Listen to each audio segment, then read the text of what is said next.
Thomas Paine, Thomas Paine, Thomas Paine, Sam Adams, Sam Adams, Sam Adams, Benjamin Franklin, Benjamin Franklin, Benjamin Franklin. These men spoke up for what they thought was right. From their courage came such documents as the Declaration of Independence and the Constitution of the United States. From their willingness to speak what was sometimes unpopular but right, we enjoy such liberties as freedom of speech, the right to keep and bear arms, and freedom of religion. There are those who still wish to oppress our freedoms, and there are still patriots willing to stand up and defend life, liberty, and the pursuit of happiness. Men like Zeb Bell, who honor our founding fathers and what they stood for. It's now time for Zeb at the ranch, speaking up and defending your freedoms.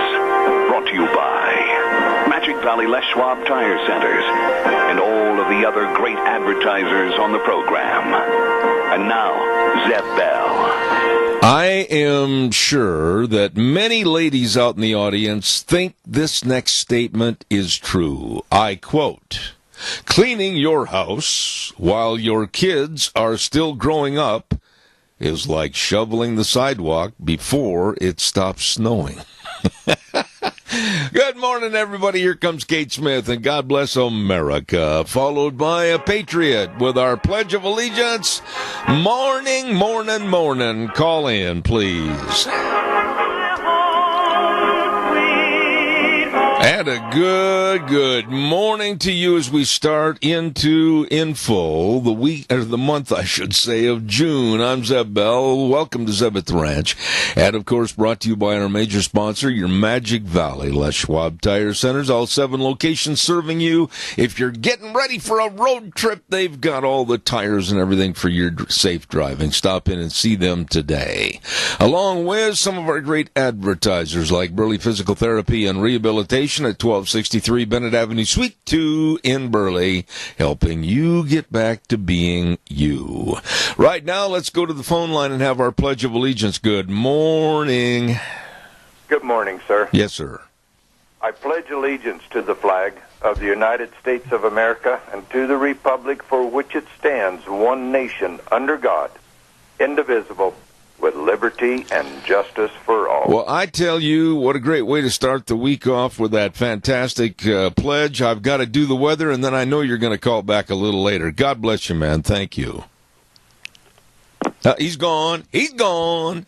And right now it's time for the weather. And the weather brought to you by K&R Rental at 256 South, 600 west of Hebron. Hello, Roger and the crew.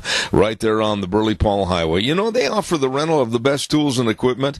And whatever you need to finish a construction project. And I'm telling you, they got all the rototillers and the weed whackers and the lawn mowers. And they've got all the post hole diggers. They've got it all. A special washer for washing down buildings and cleaning them up, making them look nice. Oh, yeah. All your power tools. K&R Rental on the Burley-Paul Highway. The number to call is 678-3122. And right now, here's the weather. Finally, some normal beginning at June weather is in the forecast for the day, and it looks like for the rest of the week. Here's your weather forecast for Zeb at the Ranch.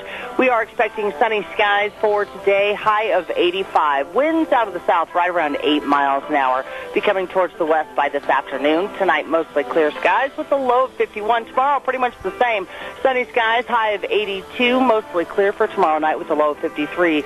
Not much changing for Wednesday either. Sunny skies with a high of 84. Overnight low of 54.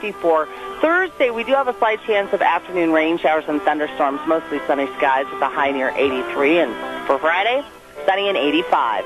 That's your weather forecast for Zeb at the Ranch. Oh, thank you much, and brought to you by K&R Rental at 256 South, 600 west of Hebron. They get there early in the morning at 7 a.m. Throw open the doors and serve you at K&R Rental. Call them at 678-3122.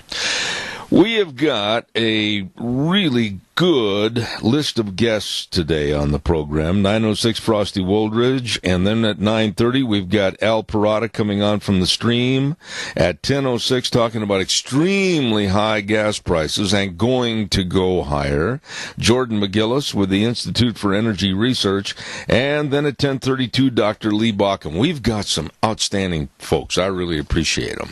Don't forget, talking about outstanding folks, it's Daryl's Cleaners at 1223 Albion Avenue in Burley. Oh, Kevin and Cindy and the rest of their crew, they can clean anything. They can restore items. And when you go in to get them, you're going to go, oh, wow, they look brand spanking new. Absolutely. You stop in and see them today.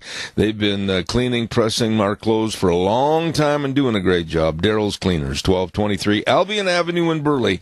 You stop in and see them today.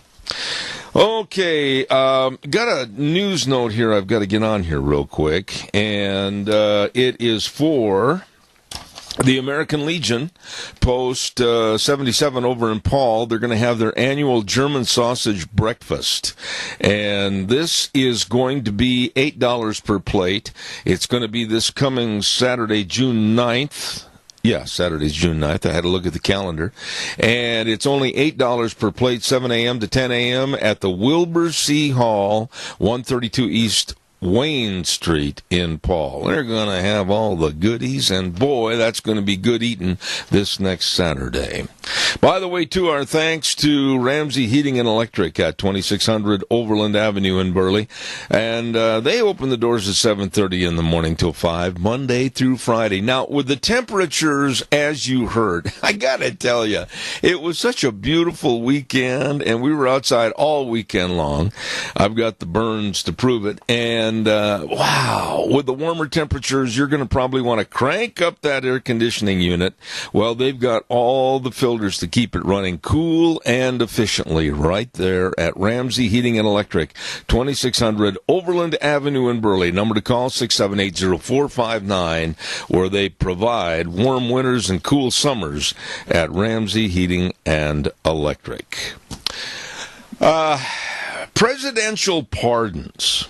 I want to get into that in just a few minutes, but before I do, I want to talk about one of the most disgusting, one of the most repulsive cartoons that I have seen in the local newspaper, Times News, for a long time. Maybe this didn't bother you, but it did me. And it's by one of the most sick, pathetic cartoonists back in Chicago, Mike Lukovic, and a syndicated cartoonist. And this one that was in the paper on Saturday morning, Times News, I cut it out, and I'm going to throw it away after I talk about it because it was so repulsive. To paint in your mind's eye the picture of this cartoon, I'll just lay it out for you. You see on the left side of the cartoon a cemetery, and a sign above all the headstones that says 4,600 Hurricane Maria victims. To the right side of the cartoon, you see a caricature of President Donald Trump tweeting. And he's putting on his tweet, Puerto Rico mortuary industry booming. You're welcome. That hit me as, again, one of the most sick and deplorable cartoons, and why any newspaper of any value or of any, conscience would put that in their newspaper. It, to me, was just sick and pathetic, like Mike Lukovic is. And if you saw it, and maybe it didn't generate the same feelings with you that it did me, but it was absolutely repulsive. Calls welcome, 436-2244, 1-866-927-4587. Let us not forget our dear friends at Denny's Restaurant, 611 North Overland and Burley, and they also have another location at 291 Pole Line Road in Twin Falls. Denny's Restaurant, America's Diner. You go in there, you're seated, you pick up the menu, and then you've got a real dilemma trying to pick out what you're going to eat because it's absolutely all delicious. Oh, my goodness, yes. Breakfast, lunch, and dinner, anytime, all the time at Denny's Restaurant. You stop in and see them today. It's true. They are America's Diner. Denny's Restaurant, 611 North Overland in Burley. Absolutely. All right, it's your turn to give me a call, 436-2244, 1-866-927-4587. There's one other thing I wanted to mention, too.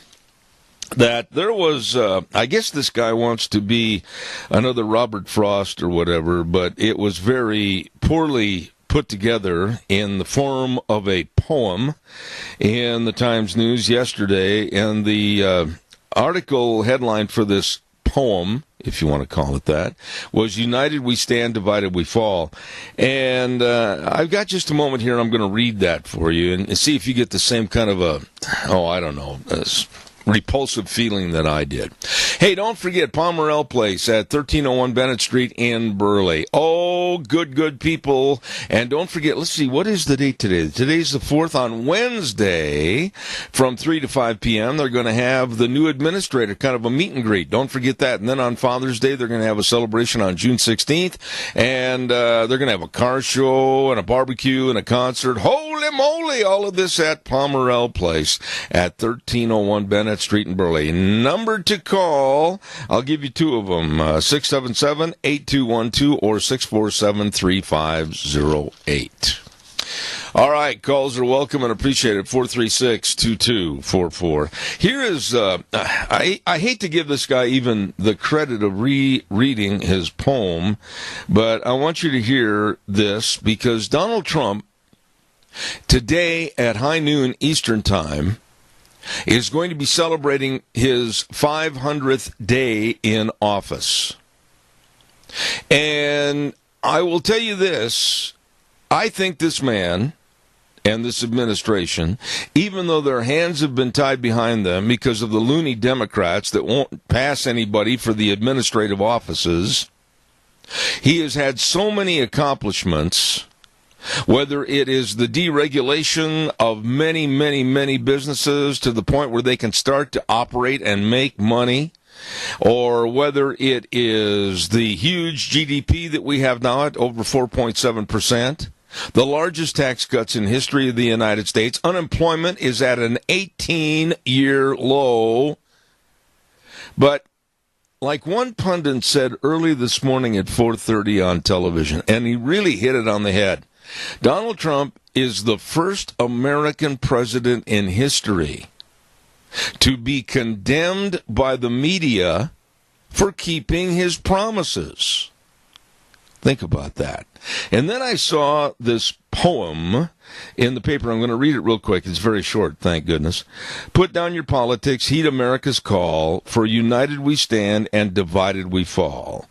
You all play his poker, but you are deceived by one with the aces tucked in his sleeve. You're being misled by his evil fake news. Please seek the truth. You've got nothing to lose. Fact-checked his words. Don't simply agree. He's trying to hijack the land of the free. That was written by Paul Clark. And I guess I would ask Paul if he ever had the guts to call into a program like mine.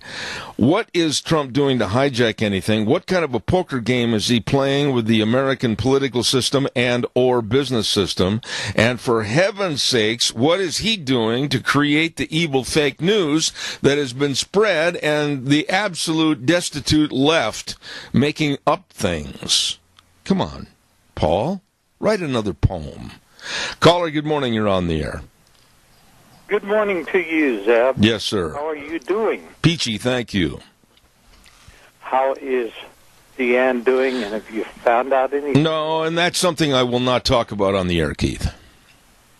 Okay. Okay, what I wanted to talk about is when you go to the gas pump and you're paying $3.10 or $15 or whatever it is, I want the listeners to think of one thing, and that is when gas goes that high, think about what the costs of other petroleum products are, such as the asphalt that they use in our roads. This absolutely drives them crazy because they have a budget that they're following, and then this comes along, and they're not going to be able to fix as many roads as they normally do. Absolutely. It's a double whammy. Yeah, you're absolutely right. And later on this morning at 10:06, I'm going to be talking to a gentleman that knows. He works with these facts and figures and phony things regarding energy every day, Jordan McGillis, and we're going to be asking him about this. Gas is going out of sight. It doesn't have to. And, there's a lot of condemnation that goes around. And one of the people, and for those out there that are offended by this, I'm going to tell it like it is. That's the only way I operate this program. The Pope has got his foot in this water and saying, we've got to stop global warming. We've got to stop all the gas usage and everything. Wait a minute. We're going to see societies destroyed and economies destroyed. The Pope should stick with what he knows best, and that's supposedly his ideology and his biblical teachings, and leave government and energy alone.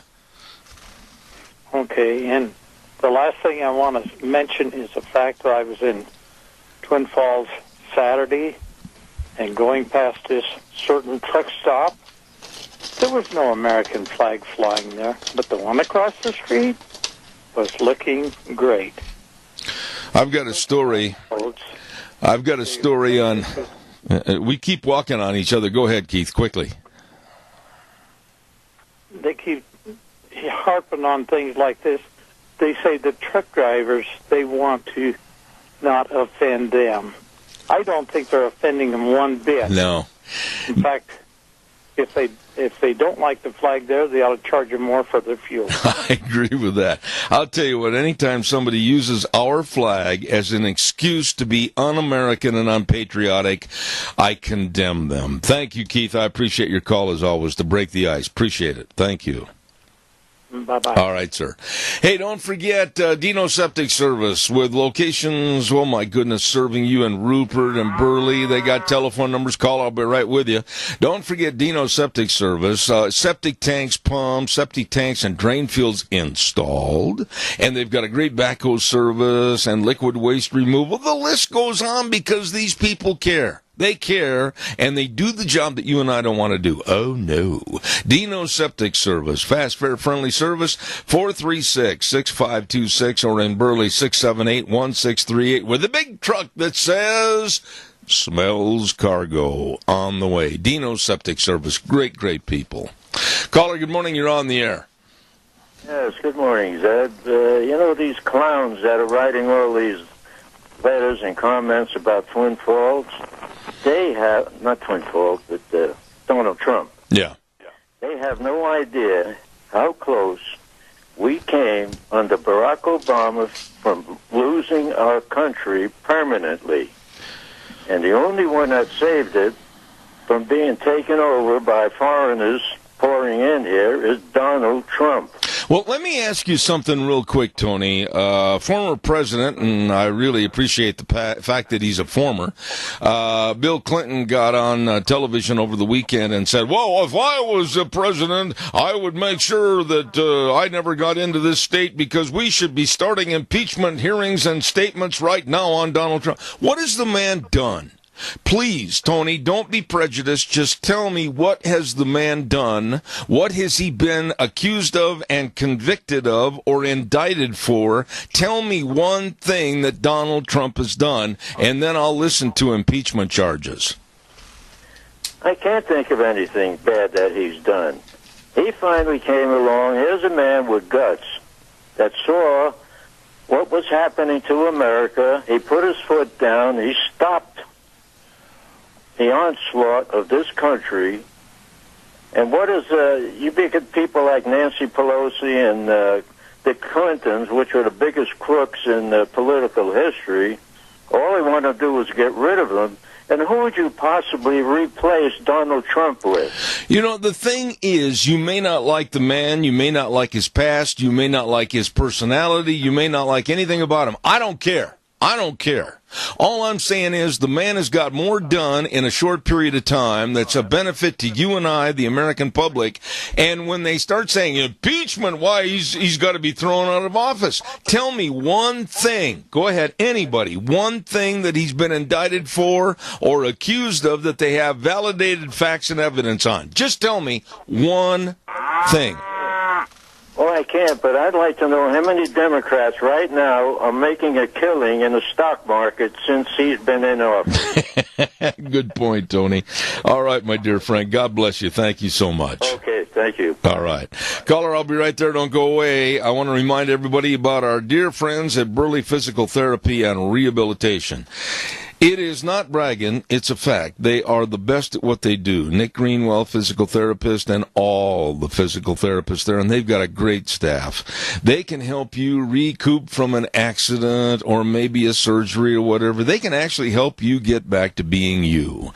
All the exercises and that extremely, just absolutely phenomenal hydrotherapy pool, you'd better get over there and let them serve you today at Burley Physical Therapy and Rehabilitation, 1263 Bennett Avenue, Suite 2 in Burley. The number 678-1191. Caller, good morning. You're on the air. Yeah, good morning, Zeb. You know, you keep asking what has Trump done.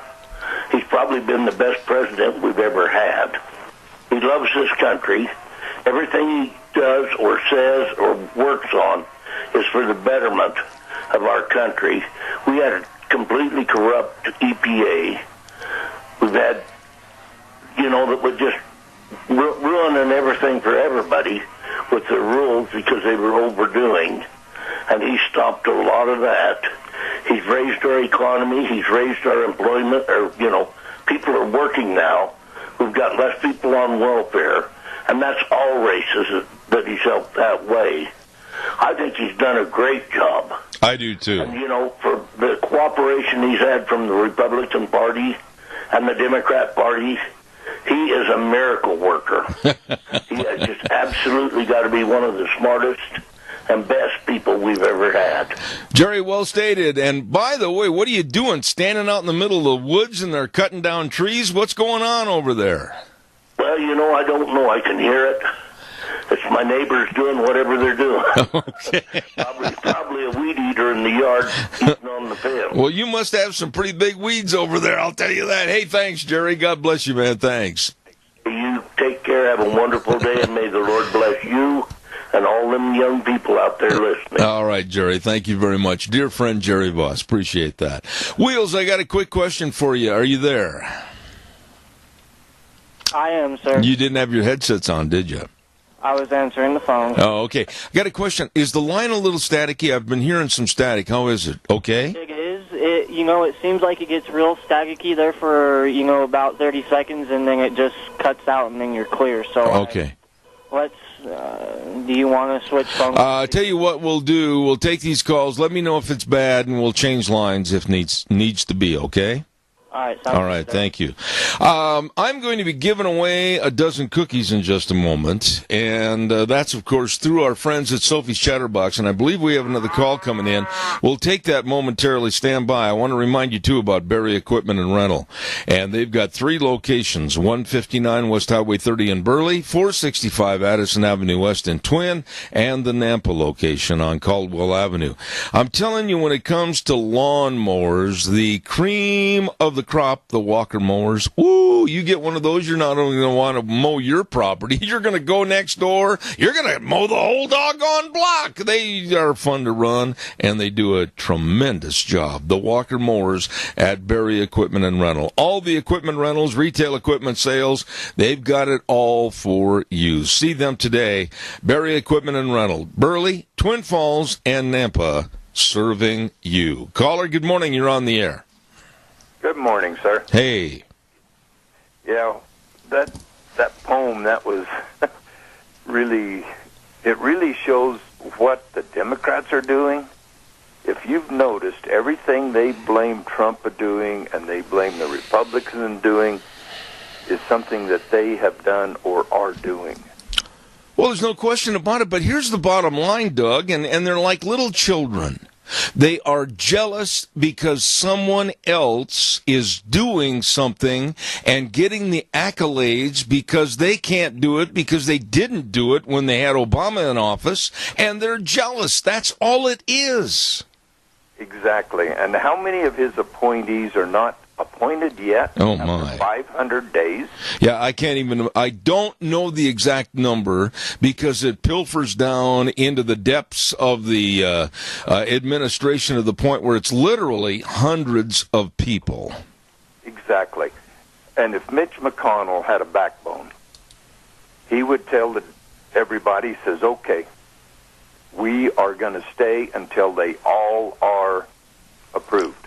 Let me ask you a quick question. Yes, sir. And I'm running a little late this morning. I got to give away my cookies here in a minute. But why are the Republicans who are in charge, why are they afraid of making waves and or making enemies out of the Democrats? May I just say it bluntly in cowboy verbiage? Who cares if they make them mad? Well, the reason that they are afraid of doing that, they've been back there saying they're trying to fix this. They've been back there saying they're going to end Obamacare. Now they have a chance to do it, and they're scared because if they do that, if they show an outsider can come in and fix problems, the politicians will lose their power and their money. You know what? I cannot argue with that. It's a matter of jealousy. It's a matter of fear. It's a matter of draining the swamp, cleaning the swamp, and putting in fresh water. I absolutely agree with that theory, combined with some other thoughts, but they are basically one word. They're cowards. Exactly. Hey, before I go, I have a ticket to the breakfast over at the American Legion. Okay. I'll buy somebody a free breakfast. I'll tell you what we're going to do. The first person that calls you at your business, Doug's Alternator and Starter Repair, gets the ticket.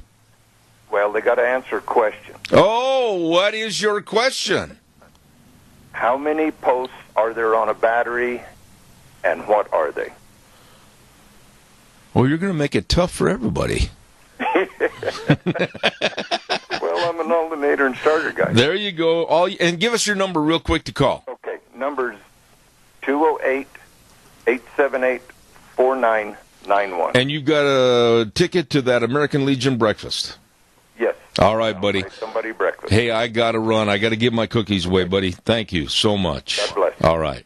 Hey, we're going to give away right now, right this very moment, a dozen cookies to Sophie's Chatterbox at 530 East Street in Rupert. Oh, what a restaurant, what a bakery. And they make everything from cookies, pies, wedding cakes, biscuits, buns. Oh, it's fantastic. You're going to love that bakery. Well, here is the question today. Now, I'm going to have you think a little bit. I know you probably know the answer to this. But do you remember on the old TV show, it's not that old, Matlock, that starred Andy Griffith as the kind of an old curmudgeon lawyer? What town, what major city did he practice law in on the series show Matlock? What major city did Matlock practice law in? First person to call me with the right answer, first-time winners only, please, at 436-2244, 1-866-927-4587, will win the cookies. In what major city on the TV series Matlock did he, Matlock, practice law in? Come on, give me a call, and you might win a dozen delicious, fantabulous cookies from Sophie's Chatterbox. Come on, hurry, call me, and you give me the right answer. While I am waiting for your call, that I certainly hope is coming in, I also want to remind you about Scott Gano Landscaping and Tree Trimming. These people are so dadgum good and efficient, and they're located at 336 South, 450 West of Hebron. The number to call, Scott's cell phone, 431-8733. Now, with this is the time to get your food. Whoop, whoop. Got my tongue. Fruit trees trimmed. There you go. And along with all the other trimming, you know, maybe you had some wind damage this spring and whatever on your trees and shrubs. Boy, they can handle it. And don't forget, too, they've got all the great landscaping ideas for your property. Scott Gano Landscaping and Tree Trimming in Hebron. I'm telling you, these are good old boys. 431-8733. Once again, come on, give me a call. What happened out there? In what major city Did Matlock practice law? You remember the series, Matlock, with Andy Griffith? It was a great series, and he played kind of a crusty old curmudgeon lawyer. And in what major city in the United States, on the TV series, did Matlock practice law? Quickly, give me a call at 436-2244, 1-866-927-4587, and you'll win if you have the right answer. A dozen cookies from Sophie's Chatterbox in Rupert. Boy, I'm telling you, everything is delicious over there. Tomorrow on the program, right after Vicky's Country Gardens, we are going to start a brand spanking new segment with Stoats Equipment Ag Minutes. Stoats Equipment at 119 Overland and Burley. I'm telling you, I am so impressed with Vic and his entire staff over there. And Stoats Equipment Ag Minutes is going to be featuring agriculture and the people and events you need to know about right here in Magic Valley. So don't forget that. 9:47 tomorrow, we start that brand new segment, Stoats Equipment Ag Minutes, right here on Zeb at the Ranch. Don't miss that. Wheels, we don't have any answers yet. What's going on over there? I don't know. I'm still pacing the phones, watching it like a hawk. Well, by golly, old Eagle Eye, I hope you get somebody to call. It's an easy question. Matlock TV series. In what major city did he, Matlock, practice law in? Where were his offices to solve all these crime-ridden TV segments? Give me a call, 436-2244, 1-866-927-4587. I thought that would be one of the easier questions that we ask. So give me a call quickly at 436-2244, 1-866-927-4587. You want something to think about if you're flying someplace? Well, or I should better say, worry about? The government... We'll take this call. Caller, quickly. Good morning. You're on the air. Atlanta, Georgia. Who is this? Lynn Hanks. Pardon me? Say it again real slow, please. Lynn, L-Y-N-N, Hanks. Well, you are the winner, and congratulations. Be sure and call Sophie's and tell them when you're going to be over to pick your cookies up and enjoy. It was Atlanta, Georgia, and you're 100% correct. Okay, thank you. You're welcome. Thank you very much. Appreciate that. So congratulations to our winner this morning, and Atlanta, Georgia. Atlanta, Georgia was the winning answer. Thank you very much. He was down in Hotlanta. Anyway, the government has lessened, diminished, lowered the quality and the standards of air traffic controllers in the name of political correctness. When I heard about this story and I did a little checking on it, it just absolutely infuriates me. They have cheapened the knowledge requirements for these air traffic controllers, and the only reason is because they want to get more different, diverse numbers and types of people. It's all in diverse numbers. Now, every minute, every day, 24/7, 365, airplanes with millions and millions of people are flying all around the globe. And those millions and millions of people depend upon quality and ability for their flying safety. And to diminish our safety because of the stupidity of the government going PC, and Deanne, I'll have to do that later, diminishing the safety factor by trying to create diversity is absolutely insane. And I talked to some of the folks that are involved in working as air traffic controllers or in air traffic per se, and they're very, very worried about who's coming in, the lack of ability, and quite frankly, their lack of smarts, all for political correctness and the cheapening to get diverse numbers. What are your thoughts about this? I mean, I used to fly sometimes 2-3 flights a week. And I have been on planes where, ooh, wow, you wonder what's going on down there on the ground with the air traffic controllers. And now to think that there's going to be a diminishment in quality as to who they hire and how they hire, it's ridiculous. Ridiculous. Calls welcome, 436-2244, 1-866-927-4587. There is a town in Massachusetts. It's called Chelmsford, Massachusetts. And there is a real estate business in Chelmsford that they, from Memorial Day all the way through the 4th of July, they decorate their property with American flags. They are proud of America. They are proud of our veterans. They are proud of our military.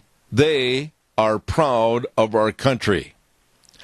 Well, here comes one of the do-gooders with the city council, and they looked at all those flags, and I got a picture of the flags on this front lawn of this real estate company, and it's absolutely beautiful, with all the red, white, and blue on their private property. Hold on, caller, I'll be right there. I got to finish my little story.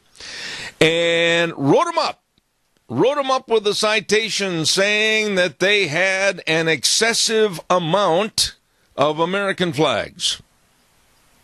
But when the office of this real estate company asked this do-gooder from the city, oh, really? What is an excessive amount? And the do-gooder couldn't answer that question. But he wrote them a citation and told them they had to lessen the amount. Well, I think this company did the right thing. They took that citation and they tore it up and put it in little pieces in file 13. And the owner-manager told an employee to go to the store and buy more, and they're putting more up on their lawn. And I say, hooray to those people. God bless them. Caller, good morning. You're on the air.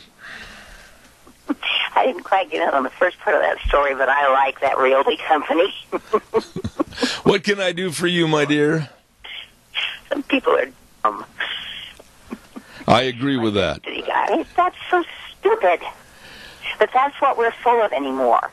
People that haven't got anything better to do than to be stupid.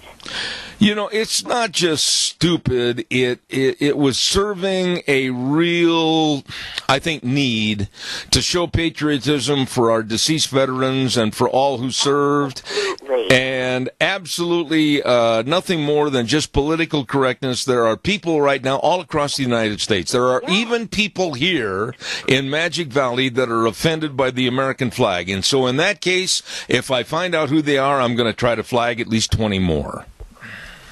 Gee, I tell you, this is what's the matter with us. It's just, we are so full of crackpot, stupid ideas that are wrong.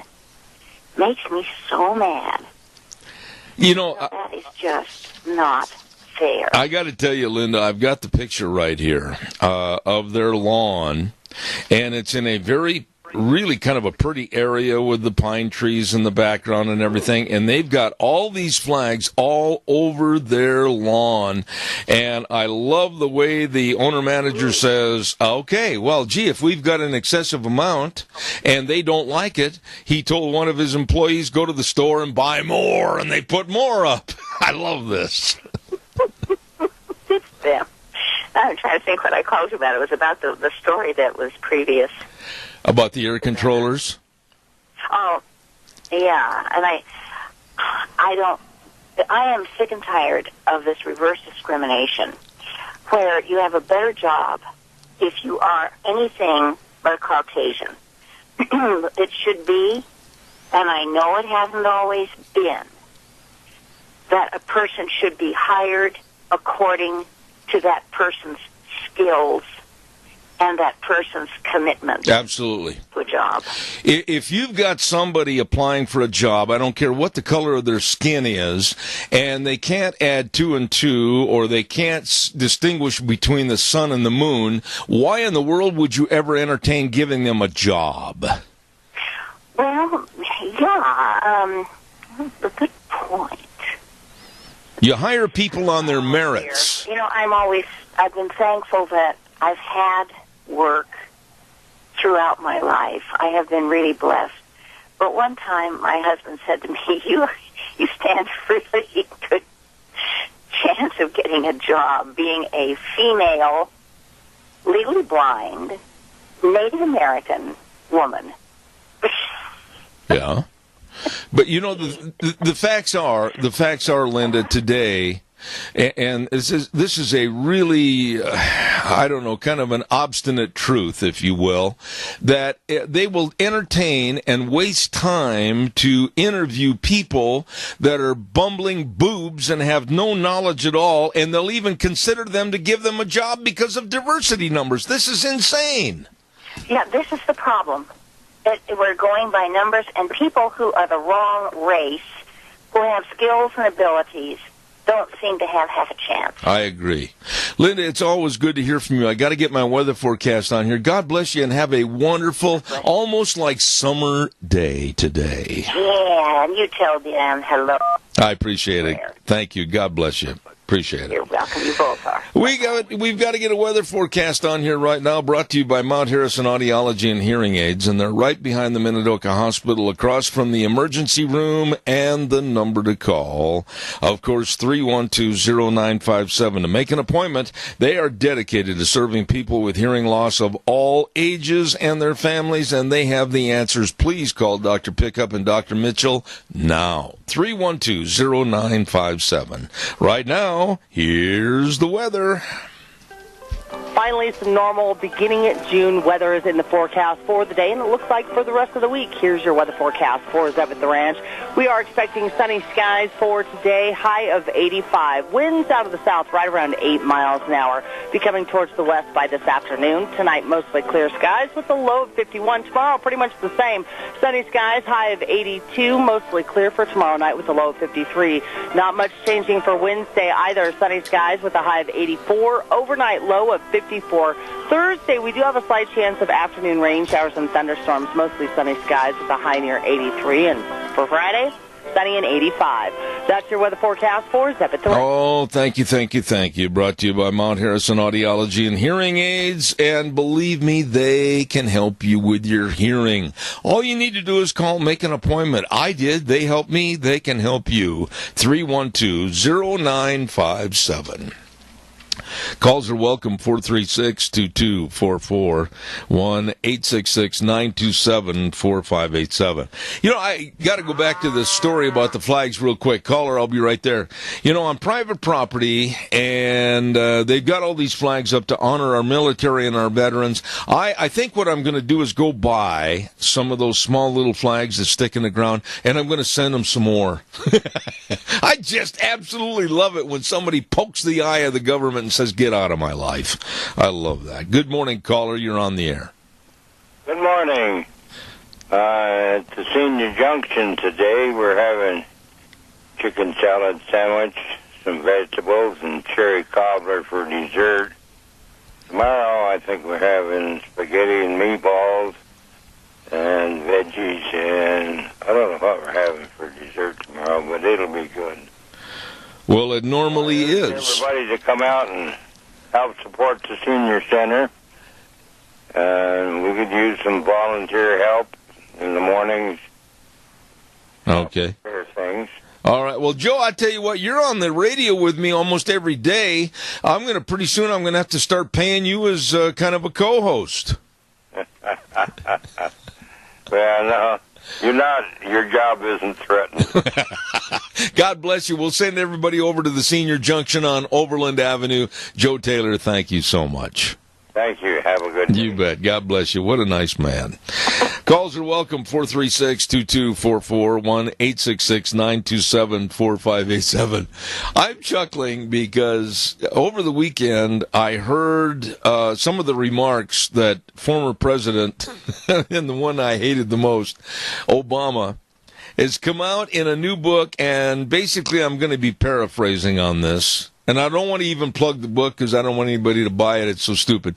Obama said he was way ahead of his time, and that the American public was not intellectually prepared for him. Obama was way ahead of his time by 10 to 20 years, he thought. And that the American public, I tell you what, the Democrats have a knack for putting their foot in their mouth and absolutely trying to walk. Saying the American public was not intellectually prepared for him. What an absolute egotistical, arrogant attitude. We were not prepared for Obama. I was never prepared for Obama. His ideology and his politics and his lies and everything else about his administration. How do you prepare for something like that? But the arrogancy over what I will still maintain, he will come out in history in the future as being, if not the worst, one of the worst presidents ever in the history of the United States. But he was ahead of his time. And we, the American public, we were not intellectually prepared. We went back to our, like he said in the book, our tribes, and acted in tribal fashion against him and his ideas and goals. Oh, really, Barack? Thank you. Calls welcome, 436-2244, 1-866-927-4587. You can't make this stuff up. I'm telling you. Oh, by the way, NBA, I love basketball, as you know. And the NBA World Championships in full swing. And to say the least, the team that I don't like really either team, but, we're stuck with what we have, the Golden State Warriors and the Cleveland Cavaliers with LeBron James, a man that I really don't like. He's nothing to me more than he's a great basketball player. Absolutely probably the best basketball player in the history of the game, but he's also a drama queen, and I don't like him.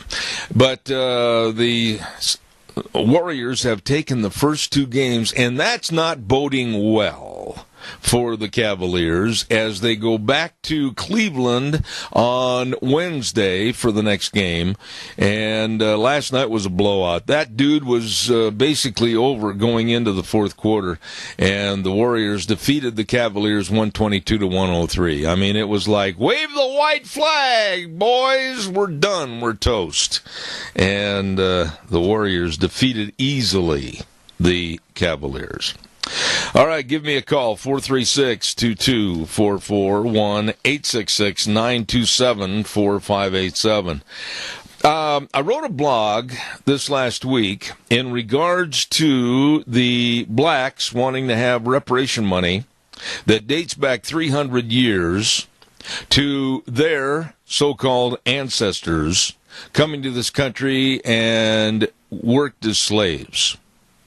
And I had a lot of repercussions about that, mostly good and in my favor, but there were also some of the others.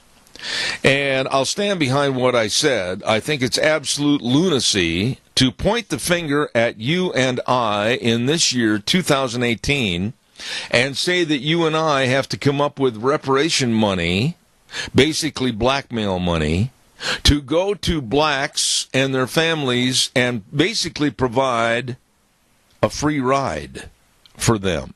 Why? Because, my great-great-great-great-great-great-great-great-grandfather was brought to this country. You know what?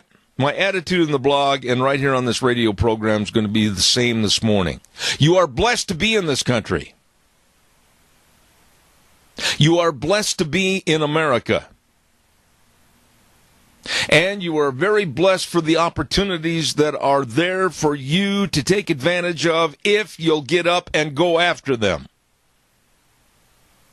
I'm not going to give you one copper penny, nor should any of us.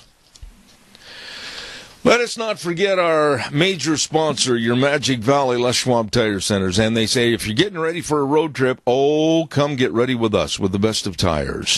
For your car, pickup, SUV, horse trailer, boat trailer, whatever you need tires for.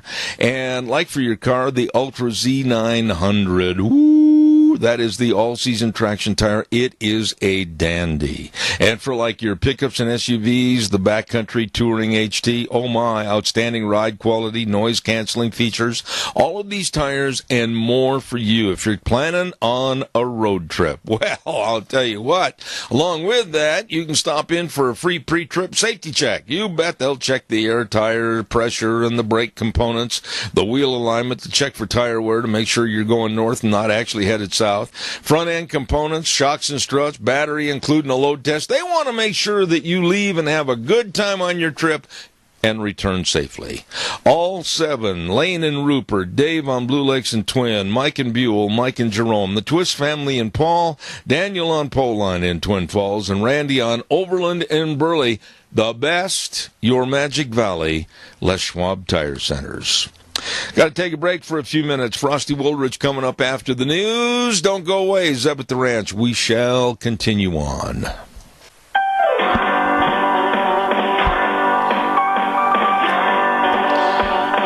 Oh my, welcome back. Hour number 2, Zeb at the Ranch. I'm Zeb Bell. And of course our major sponsor, your Magic Valley Les Schwab Tire Centers, all 7 locations serving you. And of course some of our great advertisers like Burley Physical Therapy and Rehabilitation at 1263 Bennett Avenue, Suite 2 in Burley, helping you get back to being you. Right now, Old Wheels is ready to tell us about Western Waste Services. From the canyons of the Snake River and all across southern Idaho, we're always at your disposal. Western Waste Services, we care about our community, our resources, and this great land. Western Waste Services is lending a hand, always at your disposal.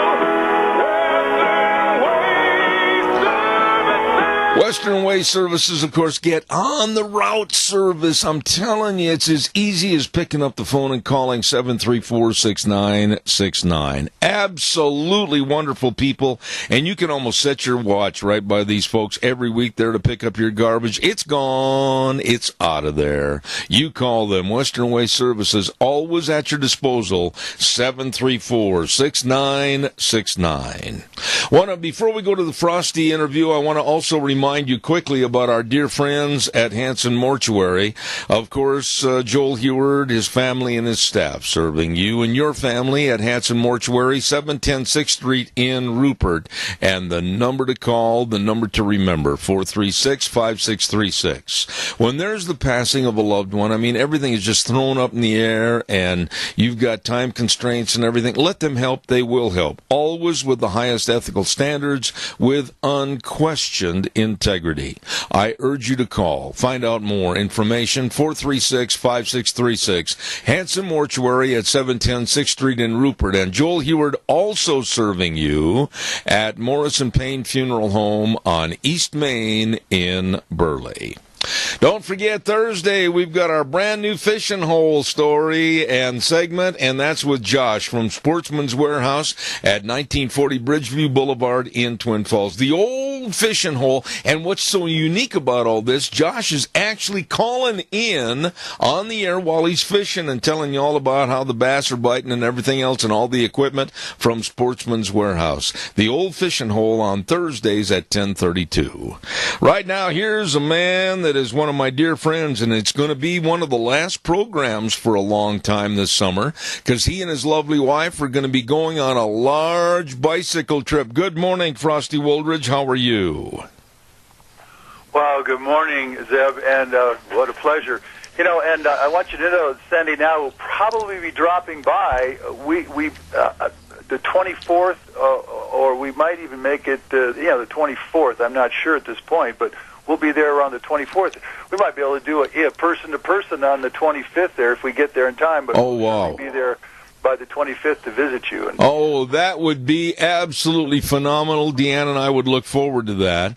And please let us know what your time frames are so we can make sure that everything's blocked out in your favor. I appreciate that. Okay, sounds great. All right. Frosty, you just sent me a piece the other day, and yesterday I got it. And I want to talk about this morning because both you and I have suffered by being called racist back in 2007 against Barack Obama when he was running for the presidential nomination. And your piece that you sent me called "You Would Be a Racist If." I absolutely and I really enjoyed that whole piece because I've suffered by the dim Democrats calling me a racist. They've called you a racist. And quite frankly, anybody that argues against the Obama administration when they were in power, automatically we became racist. Pick it up from there. Well, thank you. And one of the things that, and you all can see this piece on newswithviews.com or CapitolHillOutsider.com and freedomsphoenix.com. And one of the things that I did was do a research on what it is to be a racist. And the thing that has happened so much in this country, that racism has been charged in so many different arenas at so many different people to shut them up, that it no longer has any impact because the reality is, whether it's a John Lewis who calls everyone a racist there in the House of Representatives, or Maxine Waters, also from California, John Lewis from Georgia, she's one of the most inane voices that ever got into the House of Representatives. They should actually have some kind of standards for somebody to get. A person should be able to read and write and speak coherently to get into the House of Representatives. But anyway, she slings the racist thing around and all that goes with it. And what I did with this piece called "You Would Be a Racist If" is talking about the duplicity of the racial threats. Certainly somebody like Whoopi Goldberg, who's made millions and millions of dollars. Somebody like Oprah Winfrey, who has said that old white people have to die in order to stop racism. And that's on a YouTube. You can all look it up. What this means is that these, African Americans or Black Americans, people who live in this country who are from other countries or other continents and so forth. But the biggest one, of course, is Africa and all the African Americans that are here. And we're all in this together. And this name slinging is just not going to continue to get it. But what I found out is that there is a duplicity here. Somebody like a Wanda Sykes, who is a black entertainer, and then there's a Jimmy Kimmel, who's a white entertainer, and they just sling around, racial threats at everybody. And in fact, both of these people intimated that Donald Trump, with his orange hair, was an orangutan. They called him an orangutan. There's been pictures put out against George W. Bush, who looked like a monkey. And no one on the left, certainly in the liberal media, ever even blinks an eye at all this. The same thing with CNN's correspondent, who's black, is Don Lemon. I call him Don Lemonhead. He hurled a vitriolic attack against Roseanne Barr's remarks, and then he faulted racist Donald Trump. Interestingly enough, Trump has helped more of African Americans to jobs in the last 16 months or so than in all 8 years of the Obama presidency. I think you all remember that Obama he was a half black and half white president because he's a biracial man, and so you catch all of this thing, but the real tragedy is that these people that call whites racist, whether they're on The View with the Whoopi Goldberg or Bear or any of the rest of them, they're not looking at choices of African Americans, and they're making it everybody else's fault but their own. The Chicago killings that are going on weekly in Chicago, those are black on black crimes, and as a matter of fact, 97% of all crimes against black are black on black crimes, whereas 1% of cops, not even 1%, shoot criminal blacks, and then all of a sudden there's a big hoopla about it. But also there's 7 out of 10 black children are born to single mothers who are living on welfare, and they're trying to make that the fault of white Americans. But that's a choice. And obviously 7 out of 10 children come into this world without a father. That's a choice made by blacks. And it's not anybody else's fault but the persons who do that. 50 to 80%, actually 50 to 78% of blacks flunk out or drop out of high school, which leaves them illiterate. And so who's to blame there? Because you get a free education in this country from K through 12. But what really got me at the end of this thing is that you get called a racist if you want to stop illegal immigration. And I don't see how that is possible, because illegal immigration is illegal. It's in violation of federal laws. You're a racist if you don't support 350,000 pregnant women crossing our borders illegally every year, called anchor babies, and you're the one that pays for them. But you're a racist if you don't support it. Yeah. You're a racist if you don't support Black Lives Matter or the Black Caucus. You're a racist if you don't support Miss Black America. But hold it. I really make it clear in this article that notice that in this country there are so many black organizations. There's over 50 all-black organizations that operate with blacks only in this country from CPAs to coaches, right on down the line. Wait a minute. One thing I want to interject, and we've got a call waiting with a question for you, but they also have the Black Chamber of Commerce. And this also is very frustrating to me. And by the way, Frosty, and I'm not saying this to chew on you, but on my program, I will not refer to hyphenated Americans. I will not say Mexican Americans. I will not say African Americans. I will not say that. They are either the blacks or the Mexicans or whatever. If they're American citizens, they're going to be Americans only on my program. And that's the definitive line I've put on the bottom. We've got a caller with a question, and caller quickly, because I don't want to short Frosty on his time. Go ahead, please. Well, I just have to call in and let you know. Friday, I was in Kimberly working at a place, and I'm not going to say, but it was full of illegals. And they were friendly and nice, but, you know, a lot of them couldn't speak English. And I said to my son, I says, they're here, they're not leaving, and what we've got to do is hope that they learn to love America and understand what gives them a job.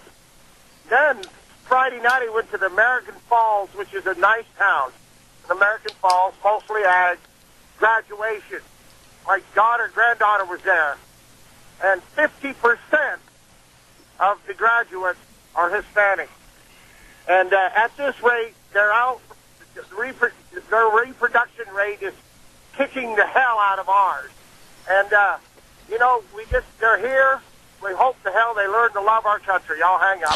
Frosty, respond to the caller, please. Well, and the caller, you can just add one thing to that. By 2042, that's, 20 years from now, 2042, white America will no longer be the majority in this country. It went from 90% in 1965 and 7% black and 3% Hispanic. It's now down to 54%, I think, give or take. And within 2040, which is 2, 3, 4 years from now, white America will be the new minority in America. There will not be a majority of whites in this country. And in fact, we have simply been displaced from the country that has been a majority white nation for all these years, for decades, for centuries now. And so it's going to be interesting to see if the whites that are going to be the new minority are treated equally as well as the minorities in this country are treated, with the opportunities and the laws behind them to get an education, to gain a job as they are qualified for, et cetera, et cetera. But what I found out, and we're going to have to get used to this, whites are going to be the new minority, and Spanish is going to become one of the most spoken languages in the Americas. So we're going to have a dual language, and that, of course, brings into sharp focus my book, Immigration's Unarmed Invasion, Deadly Consequences, written 15 years ago, that gave the 8 ways to destroy America, because no nation that has dual languages and competing cultures has ever survived. In fact, I think it was Seymour Lipset, the great historian, who said the history of dual cultures and dual languages and countries is one of chaos and internal war and conflict. And one of the things I found in this article is that the racism in this country, really, when you think about it, Miss Black America, the Black Caucus, BET, which is Black Entertainment Television, and all of these racist organizations, they get away with what they're getting away with because they are black.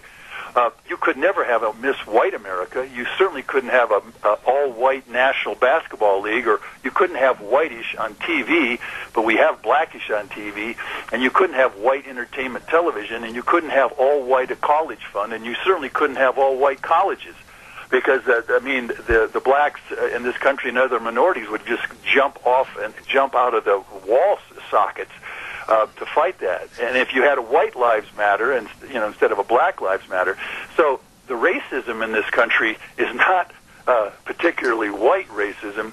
It's also, of course, this extraordinary understanding of black racism. And in the end, we either better get together and start respecting one another one way or the other, or we're going to see tremendous sociological chaos in our country. And we've already seen that going down in Europe right now. We're seeing it up in Canada, and we're seeing it literally manifest itself in really horrible ways. And again, in the end, obviously, multiculturalism and diversity does not work. It hasn't worked. It's not working. It's not going to work. But I hope at some point we start respecting one another and at least have some kind of civility among ourselves so that we can carry on this nation and the ability of us and each and every one of us to live a fulfilling life. I agree with everything you said, my dear friend, but I will also say, if you're not aware of it, that in Portland, Oregon, gentleman, and I use that term loosely, by the name of Cameron Whitten of Portland, Oregon, started what he called the first of many reparation events for blacks to get money from whites when he made invitations to blacks only to go to a bar after work, and all of the money for the drinks and the party and the hors d'oeuvres was paid for by white folks. They went out and they said, no whites allowed, but we're going to ask Caucasians to pay for this event as part of a reparation system for blacks. And this is coming, Frosty, and it's going to get worse. Well, I want to speak to that because reparations for slavery has been in the works a long time, and there's people pushing for it. But since 1965, and LBJ, Lyndon Baines Johnson, the President of the United States at the time, he created the Great Society. And if you start looking at what that has cost white America, or all Americans really, it's probably cost $5 trillion. And so actually black America has gotten reparations in simply welfare checks and food stamps and Section 8 housing to the tune of over $5 trillion. And obviously, with all of those reparations, all of that money, you still have the horrible situations of black America in America today. They're not graduating from high schools. They're not graduating through colleges. They can't even get into colleges because they can't even read and write. Again, 80% dropout flunk-out rate. So in the end, black America has to look at itself. It has to examine its choices. It's got to examine its educational choices instead of dropping out and flunking out. And instead of having 7 out of 10 children, black children, are born to single mothers. Maybe these fathers who are fathering these children need to stick around and become fathers and actually guide their children to go to school and stay in school so that there's 100% graduation rate for blacks in America so they can actually get a job. But in the end, you could throw another $5 or $10 trillion at black America to solve all their problems, and they'd still be in the same situation they are today. Because, again, it's a personal choice to have a child out of wedlock. It's a personal choice to drop out of high school. It's a personal choice to be illiterate in America. And it's a personal choice to lack personal accountability and personal responsibility. And it's a personal choice to join a gang, a drug gang or a racial gang or whatever. And so at some point, the blacks are going to have to be accountable to themselves And again, all the reparations in the world really have already been paid. Over $5 trillion in welfare, and that's still being paid out. 48 million Americans on food stamps, welfare, and Section 8 housing, and free medical, you name it. I'm sorry, all the black slaves, that was way back 100 years ago. All the black America today has been as free as any white American, and in the end, each of us has to be responsible for our actions and our lives, our education, and certainly our choices in this life. Absolutely. Caller, quickly, I've only got a couple of minutes left. Go ahead, fast. My question is, where will reparation end? You've got the Japanese who were here that were slaves as far as the railroad was concerned. You've got the internment camps that we've had, that they were placed there at today's standard inappropriately. At the day it happened, it was appropriate. And I think that's the problem. It was deemed what was appropriate at the time. How can we go back and change what was appropriate at the time? So it's wrong. And I agree with Frosty. If they've been on welfare, they've been paid. And the thing is, caller, the effects of what happened 300 years ago, there is no verification on family members, family trees, family ties. Once you open the door of reparations to give en masse money to a class of people, you have opened the door for any and all to come after so-called mighty whitey and drain the system and hurt the American public. Would you agree, Frosty?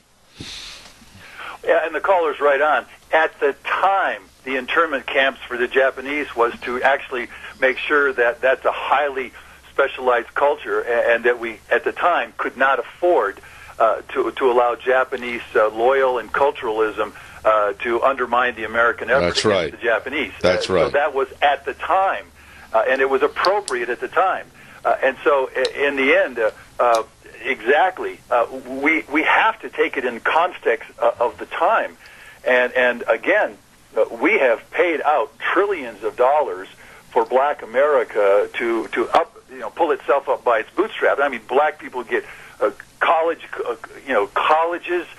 for free. They get scholarships like crazy. Whites have bent over backwards to give quota systems to give blacks jobs, whether they were qualified or not.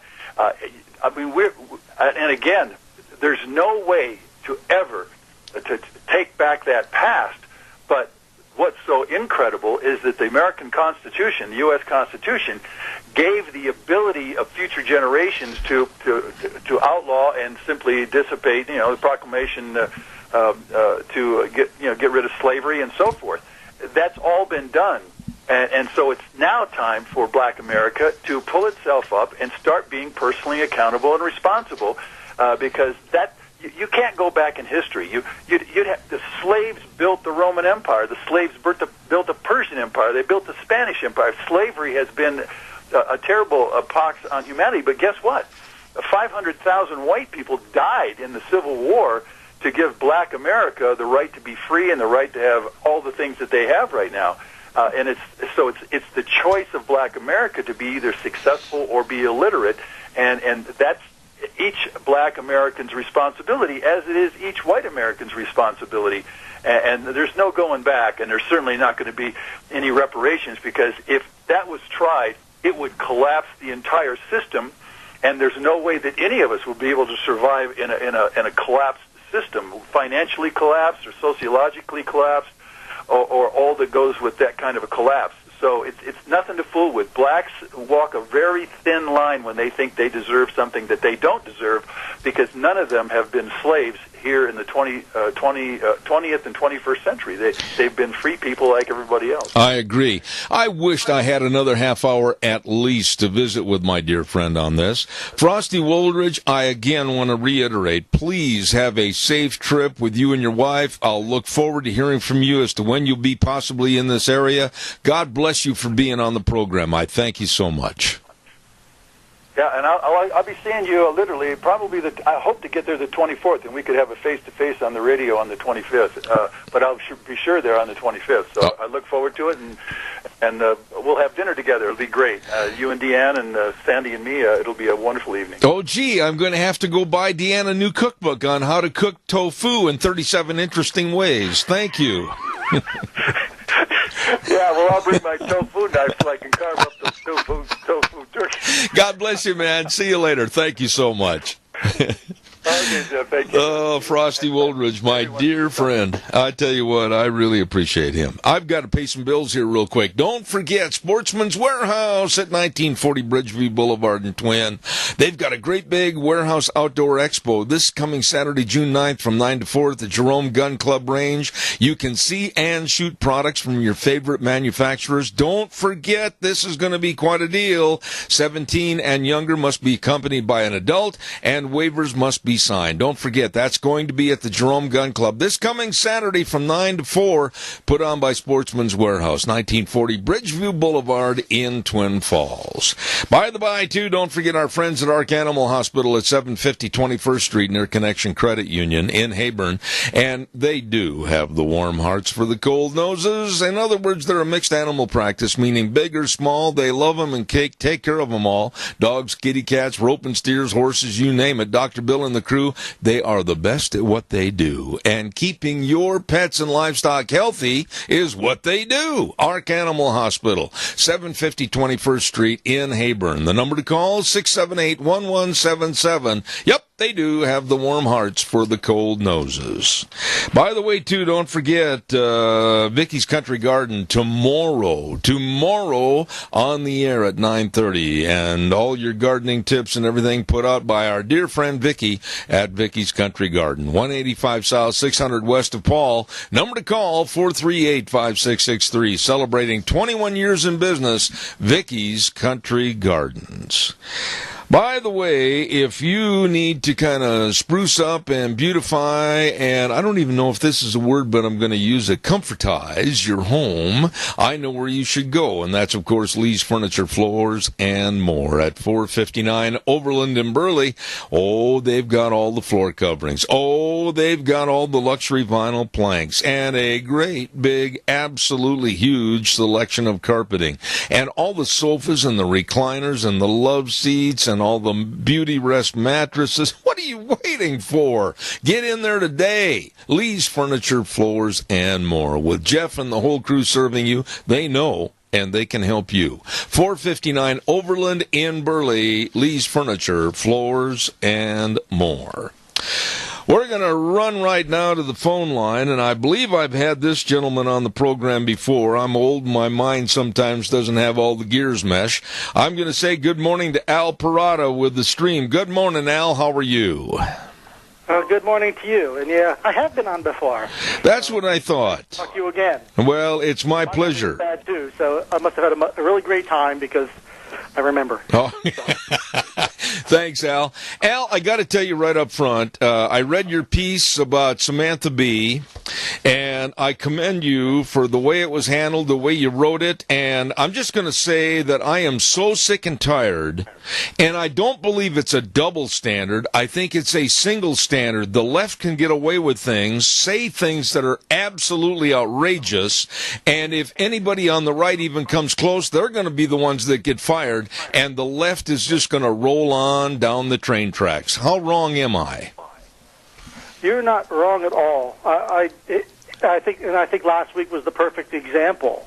You had somebody in the middle, somebody tweet something that was really bad, immediately apologize, a million different ways, apologize.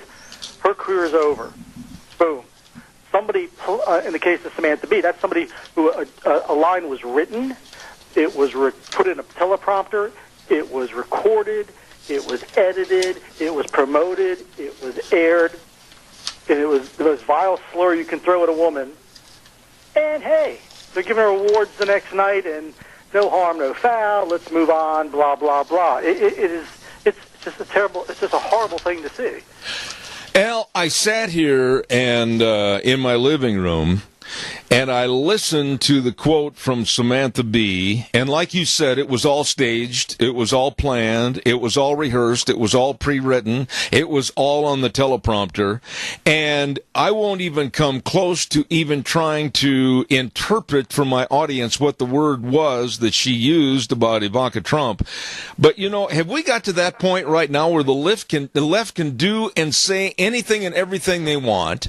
There can't be any repercussion, there can't can't be anything that's going to hurt them because they live in a little glass house right now that is being protected by a liberal left that I think is so strong. I don't know if we can change this in our society. Well, we can keep praying for it because we can't go on like this. And like I said, she was protected.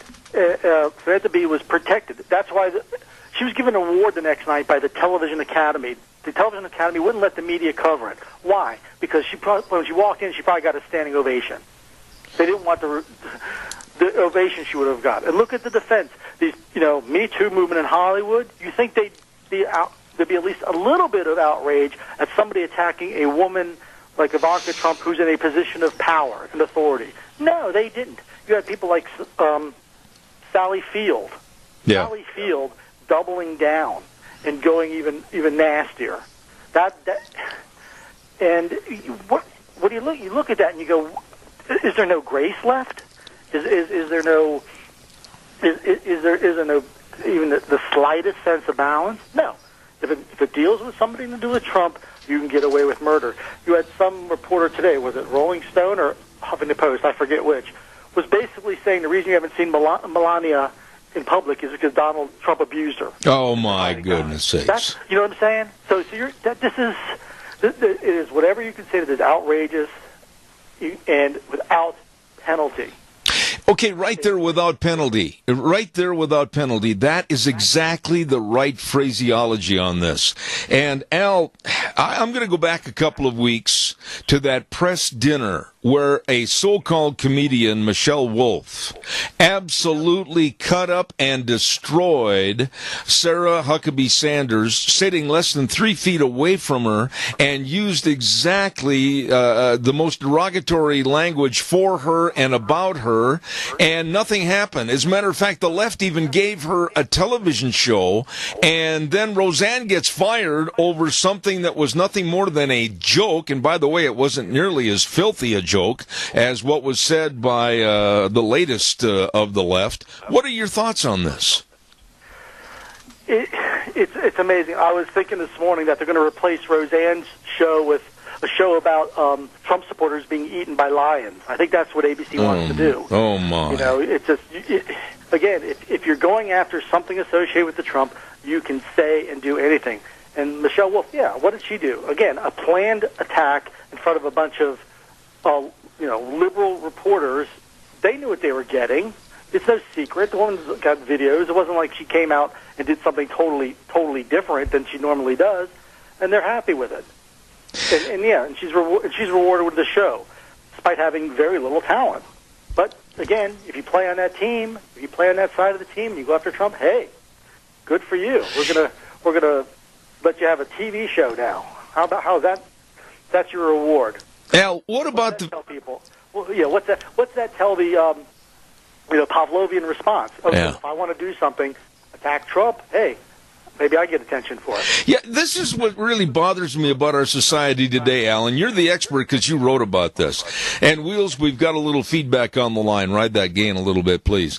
Al, what we're seeing today, in my opinion, and correct me if you think I'm wrong, we're seeing the left and Democrats push the envelope of values and decency right up and over the edge of the cliff. And if the roles were reversed and it was a roast, let's say, at a press dinner with, let's say, past Attorney General Eric Holder sitting in the audience or up at the dais, and some conservatives started ridiculing and ruling him and holding him to ridicule, that thing would have been blown up a long time ago. Amen. Yeah, and here's the other thing about it. There's roasting people and making fun of people, and there's doing so with malice and hate. Okay, you could sit there and you could sit there and say things, but do it in a way where even the target would find that funny and realize there's no malice behind it. You talked about Samantha Bee's thing. You listen to that, there is malice behind it. You listen to the late night shows when they're going after Trump. Yeah. There is malice. There's hate. They would rather draw blood than laughs. That's one thing that's different from the past. You can roast people left and right. We're supposed to roast people in power. My gosh, President, that's what you're supposed to do in a free society where the power comes from the people. You're supposed to be pushing and prodding the folks in power. That's part of the gig. It's when you start going after for malice and trying to destroy, and when you start trying to destroy anybody associated with the people in power. That's when. What did Ivanka Trump do that was so wrong? She posted a very adorable picture of her with her adorable kid. Yes. That used to be. If Michelle Obama had a cute picture of her with one of her kids, I don't care if you're way over on the right. You'd go, that's a cute picture. Can't do that anymore. Now if anything gets attacked and done with malice and the point of hurting, we're trying to hurt each other with, and that's a dangerous thing to be doing. It's besides being wrong. And let me ask you this, Al. I got to lay this out and tell me if you think I'm on first base or if I got nailed going into second with a slide here. I see a Democratic Party today, and on this program I'm not at all inhibited about telling things the way they are. I see a Democratic Party today that is a godless party. They are a Christian-less party, and they will do all they can to destroy religious attitudes and values in this country. We saw it at their national convention, the denunciation of God and values of Christianity. We keep seeing it with these absolutely stupid and low-class remarks on TV, and it's getting worse every day. What do you see? I believe you're right, and in that moment that you talk about from the convention when they basically booed God 3 times, that really stuck with me too. As that's a watershed moment. You have one of the parties, at that time the party in power, basically denying God. There's a spiritual element to that is very destructive. And when you look at the entertainment industry and how they shun things of faith, you just realize that it is a poisoned, dead, barren land out there in Hollywood. Which is why it is a great thing that people of faith and people of goodwill are doing creative things and creating shows and creating movies and getting them out through other outlets, and because there is that hunger in America for it, which is why films like I Can Only Imagine do really, really well and surprise everybody in Hollywood, because they don't get it. And so there is a market out there for entertainment that feeds the soul, and thankfully there are more and more people doing it and pushing it and realizing they don't need Hollywood to get their entertainment from. Well, So I think it's a dying land. I think Hollywood as an entertainment force is slowly dying because it has no soul left, and it's poison. Yeah. And we, just keep praying for those who are creating culture and entertainment that does have a spiritual a basis for good, and just keep praying for those and supporting those. Yeah. Especially as the quality gets better and better and better. It's hard to support Christian films that stunk. But now they're getting better and better, and we just need to keep supporting that. And there's nothing that says, there's nowhere it's written that Hollywood is the entertainment capital of America. Nowhere is it written. Entertainment capital used to be New York, then it became Hollywood. Let's find some place that actually believes in positive things and believes in has faith and family and values. Al, I think the thing I'm worried about, and I'm an old man, I'm 70 years old, but I would love to see before I pass a restoration of class, a restoration of values, a restoration of something that you can be proud of. I dare say that some idiot, and she is, like Samantha Bee and Joy Behar and Joy Reid, just to name a few, 20 years ago, they would have been absolutely fired and probably working in some production facility making garments for people to the point where they'd been out of their career in the media, and 20 years ago that would have never been accepted. Why are we letting it happen now?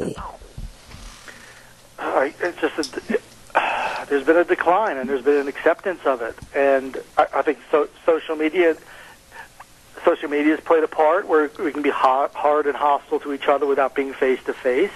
There's been a coarseness in the culture, and as Hollywood itself has been pushing out the Frank Capra types, they've been pushed more and more marginalized to where in Hollywood there has that mindset, that soul mindset, that bubble mindset you were talking about earlier, that it just doesn't. It's not even like you disagree. It is like you are a thing to be destroyed if you are not carrying the party tune, and so it's sort of a cycle that feeds itself. If the only people writing things who are allowed to write things and say things have the same mindset, and the people producing it have the same mindset, and the people airing it have the same mindset, you're going to have that out there, and it's been pushing the other folks out. And again, one of the solutions is the people who do have faith and values to keep creating and keep finding new ways. And thank God there's so many other new ways for, via Netflix, via Amazon Prime, via YouTube, via all other ways of distribution. It can be done. We can reclaim it. We can do it. We now have the motive. And again, as people start losing money, maybe they'll start turning around a little bit. I dare say that if a quality humor half-hour program that used to be on the air back in the 60s and 70s, like the Dick Van Dyke Show, for instance, good family viewing, extremely high ratings, humor that was funny, language that was clean, but absolutely humorous. I dare say that program today, if it were brought back, the left and liberals would laugh it out of Dodge City. Yeah. And then it would but all of a sudden it would be number one show. Yep. How did that happen? Yep. The shows, they work. Why did Roseanne's show do so well? Because part of it represented the way the rest of America between the coasts acts and thinks and feels. That's right. Right. There's an audience there, and a show that is funny and not crass would find an audience somewhere, and it'd be amazing. They'd be amazing. Just like every time there's a face-to-face movie that ends up being number 1 or 2 or 3 in the box office, beating off some crass piece of garbage. There's shock, there's amaze. They can't understand it. Well, no, because they don't bother to understand the rest of America that wants this stuff. Absolutely. And so that's the hope, that there are the audience and there are people creating good things, and we'll just have to keep plugging and watch the networks fade away and watch the HBO dirty shows and Showtime, watch them all fade away, and we'll win the battle in the long run. Absolutely. Be faithful and keep raising up younger folks who want to create positive things. And I think we can do it. I absolutely urge everybody to go to thestream.org and check out this article by Al Parada. It's absolutely excellent, and thank you for being on the program. And that being said, you got to come back in the future, Al. God bless you, man. Thank you so much. Anytime you want. All right, sir. And you have yourself a blessed week, okay? All right, sir. Thank you very, very much. It's an excellent article, Al Parada, and I urge you to go to thestream.org and read it. He's spot on. Spot on. I've got to be spot on right now with the weather forecast, and then we'll take some more of your calls. Give me a jingle, and the weather brought to you this hour by our friends. Oh, yes, they are. Phillips, Oaks, Goodwin, Crane, and Company. And they thank you for all your business leading up to tax time, and then, of course, during the rest of the year, tax return preparation, tax planning, retirement planning, business consulting, all of this and so much more from a company that's been providing accounting services to the Mini-Cash area for well over 50 years. Phillips, Oaks, Goodwin, Crane, and Company. Caller, I'll be there in a minute. I got to get a weather on. Right now, here's Gina with our forecast. Finally, some normal beginning at June weather is in the forecast for the day, and it looks like for the rest of the week. Here's your weather forecast for Zev at the Ranch. We are expecting sunny skies for today, high of 85. Winds out of the south right around 8 miles an hour. becoming towards the west by this afternoon. Tonight, mostly clear skies with a low of 51. Tomorrow, pretty much the same. Sunny skies, high of 82. Mostly clear for tomorrow night with a low of 53. Not much changing for Wednesday either. Sunny skies with a high of 84. Overnight low of 54. Thursday, we do have a slight chance of afternoon rain showers and thunderstorms. Mostly sunny skies with a high near 83. And for Friday, sunny and 85. That's your weather forecast for Zeb at the Ranch. I could just take that and put it in a bottle. Sunny and 85. Oh, I love that forecast. Thank you very much. Brought to you by Phillips Oaks, Goodwin, Crane and Company. As I said, providing accounting services to the Mini-Cash area for well over 50 years with offices in Burley and Rupert. You call them today. Phillips Oaks, Goodwin, Crane and Company. Caller, good morning. You're on the air. Yes, good morning, Zeb. Yes, sir. I'd like to go back to something that Frosty said this morning. 2 days ago, I pulled up the demographics in the city that I came from, back east. 65% black, 16% white, 16.3% Latino. And Frosty is right on when he said this country is going to be overwhelmed. You know, I think that I want to say this, Tony, and I believe you'll agree with me. I take people at face value for how they treat me, my family, and how they treat situations, and how they respect and really strive to be an American citizen if they're from another country. But I can tell you what, right now, internally, we see a hatred for the whites in our society. We have a blame the whites for all the nation's ills and for their respective ills, and if this thing isn't stopped, I can see to where there's going to be a mass civil war in this country and total insurrection. It's got to be stopped. This hatred has got to quit. Well, as long as you can't stop people like Al Sharpton and the rest of that bunch, there's not going to be any movement in that direction, I'm afraid. Well, I agree with you.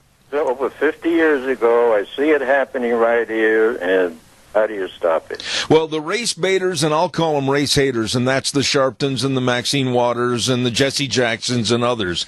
They are absolutely depending upon racial tension to make their money. That's how they solicit their money for their different organizations, etc. And this has got to stop. It's got to a boiling point right now, and it's not even simmering. It's starting to run over on the stove, and I'm really afraid, after the midterm elections, what we're going to see leading up to 2020.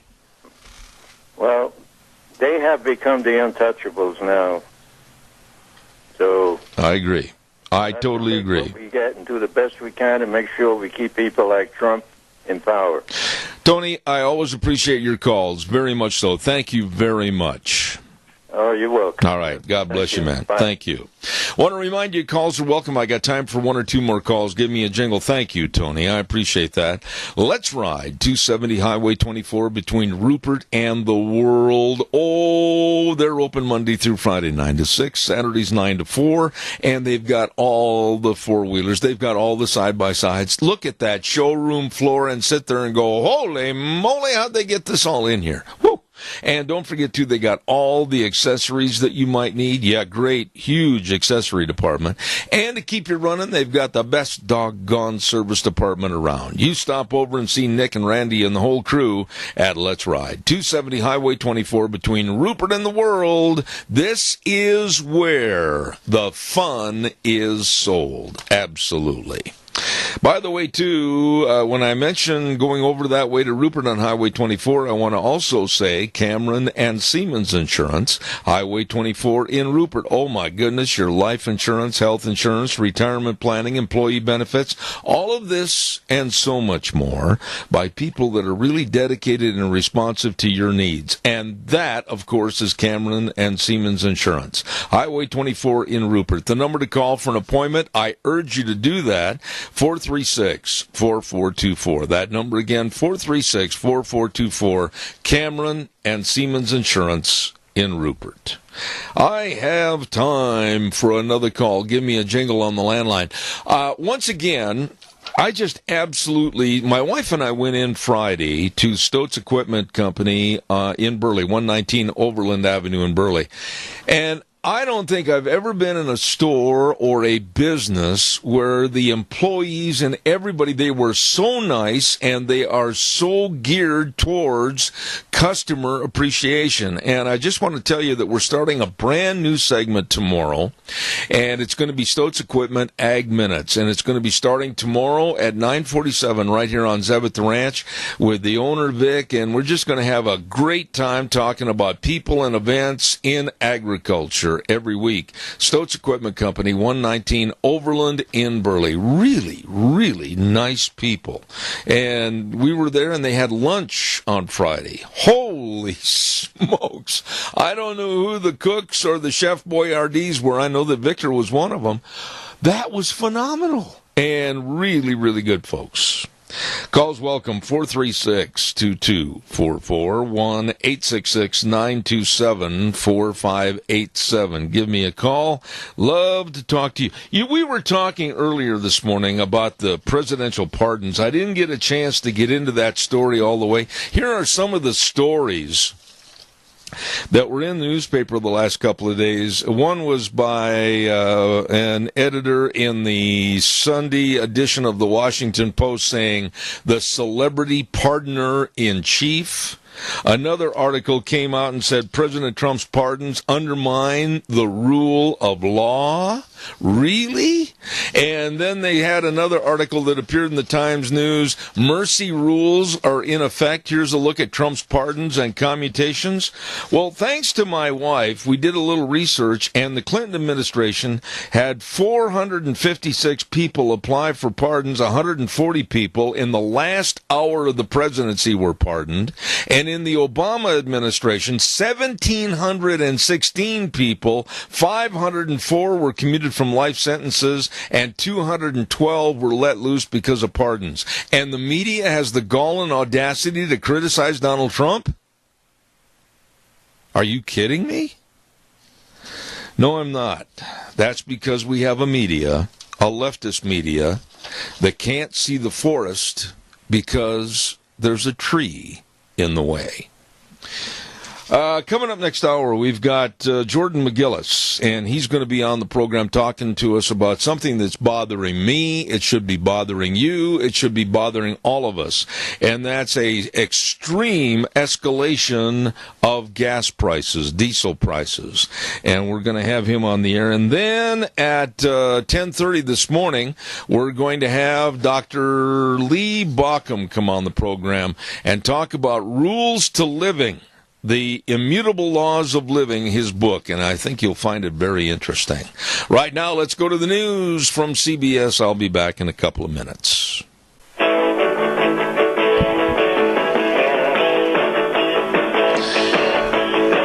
Morning, everybody, and welcome back to hour number 3. Zeb at the Ranch with our major sponsorship, of course, your Magic Valley Les Schwab Tire Centers. All 7 locations serving you with the best of tires, and, of course, get ready for a road trip. They want to make sure you get there safely and return home safely. All 7 locations, your Magic Valley Les Schwab Tire Centers. And some of our great advertisers like Burley Physical Therapy and Rehabilitation at 1263 Bennett Avenue, Suite 2 in Burley, helping you get back to being you. All of us right now are feeling the pinch. Yes. I was just going to say that I've been trying to get a hold of... Mr. McGillis? Yes, sir, but for some reason I am not able to contact him. Well, that doesn't mean you should quit trying, though, because he might be waiting right now for the call. Try both those numbers again, if you would, please. Okay, we'll do so. All right, thank you.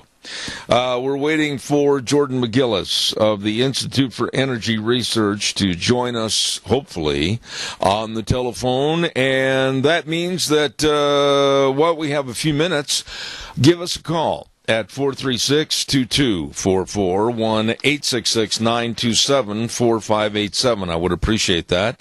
And we'll talk about anything you want to talk about until we get a hold of Mr. McGinnis and talk about high gas prices. So give me a jingle on the landline. I did receive just now a notice from the Alliance Defending Freedom that, remember the case of the cake baker in Colorado, Jack Phillips, and he did not want to bake a cake for a gay wedding. And he said, no, that violates my religious beliefs, and I'm not going to bake that cake, but I will give you the name and recommendation of another baker that'll make that cake, and that wasn't good enough. And the two people involved in that wedding filed a lawsuit and went all the way to the Supreme Court. You remember that? We had many, many stories on that. Well, Jack Phillips won. I just have news that the Supreme Court ruled that the state of Colorado violated Jack Phillips' First Amendment freedom when the government punished him for operating his business according to his sincerely held religious beliefs about marriage. In other words, the court upheld Jack's freedom to live and work consistently with his beliefs. That is a God's blessing. And I'm going to try to get some folks on the air tomorrow to talk about this.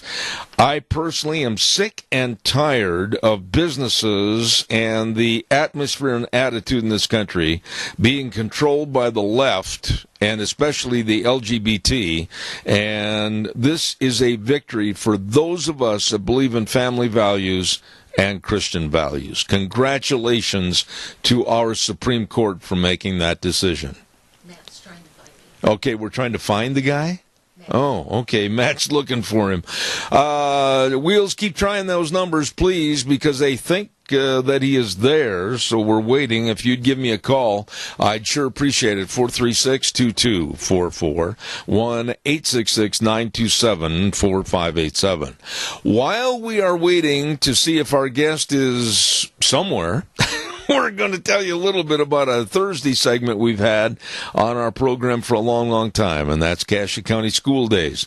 And our sponsors are A Child's World at 1308 Overland in Burley. And believe me, they've got everything for the small ones. That's right, they've got all the baby furniture and the baby clothing, and they've got all the games and the puzzles and the toys, and they've got it all for you, including all for us bigger folks. They've got all the Cherokee scrubs. They've got it all at A Child's World, 1308 Overland in Burley, along with Ambulatory Surgery Center at 1344 Highland in Burley. And for your outpatient surgeries, this is the place to call. This is the place to go. For life-saving colonoscopies, hand surgery for carpal tunnel syndrome, arthroscopic knee surgery, all of this and more from the Ambulatory Surgery Center at 1344 Highland. The number to call and find out more information, 677-8888. That number again, 677-8888. Ambulatory Surgery Center and A Child's World, bringing you on Thursdays at 10:10, School Days in Cassia County. Right now, let's check with old Wheels over there. And did we ever get a hold of the man? I still haven't been able to get a hold of him either. Well, keep trying, old buddy. Keep trying. And like I said, we'll take some calls right now at 436-2244, 1-866-927-4587. Give me a call, and we'll talk about anything you want to talk about this morning as far as some of the stories that we've already had on the air earlier. And, we were talking to Frosty about racism. And we were talking to Frosty about how the blacks want to blame everybody, us whiteys, for their not being successful. And there is a war that's being waged against white men, and it's being led by people like Louis Farrakhan, the leader of the Nation of Islam, and others. And college campuses are furthering this problem, and it's going to get a lot worse until somebody has the guts, literally, to step up and say enough is is enough.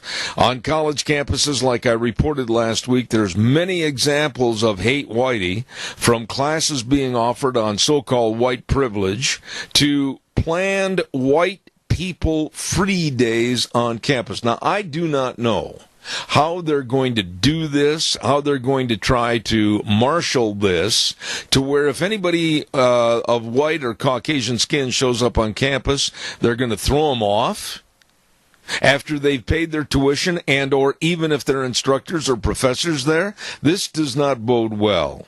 And then there are now even 2 universities that are being investigated for allegedly discriminating against white men. All of this is a huge problem that's getting bigger.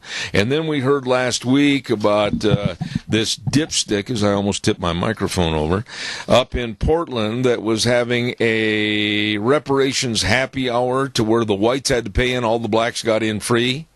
This is insane. And this is where our society is headed. Absolutely ridiculous. Deanna, are we getting anywhere with that guy, do you think? Matt sent the wrong number. Oh, we've got a new number. Wheels, we've got a new number for this man. And Deanna, just give it to me and I'll give it to Wheels real quick. What is it? She's waiting on the computer. And here is the number. 202. 202, Wheels. 621. 621, Wheels. 2947. 2947, Wheels. Did you get that? Yes, sir, I did. I will call in. All right, he's going to call right away.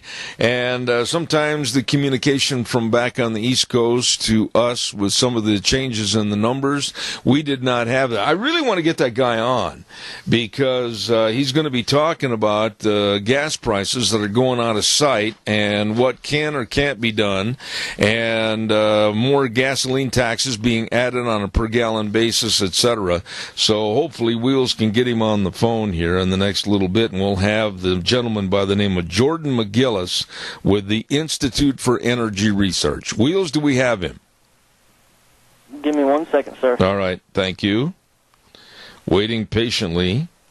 1 second in the radio business turns into a whole bunch of dead air.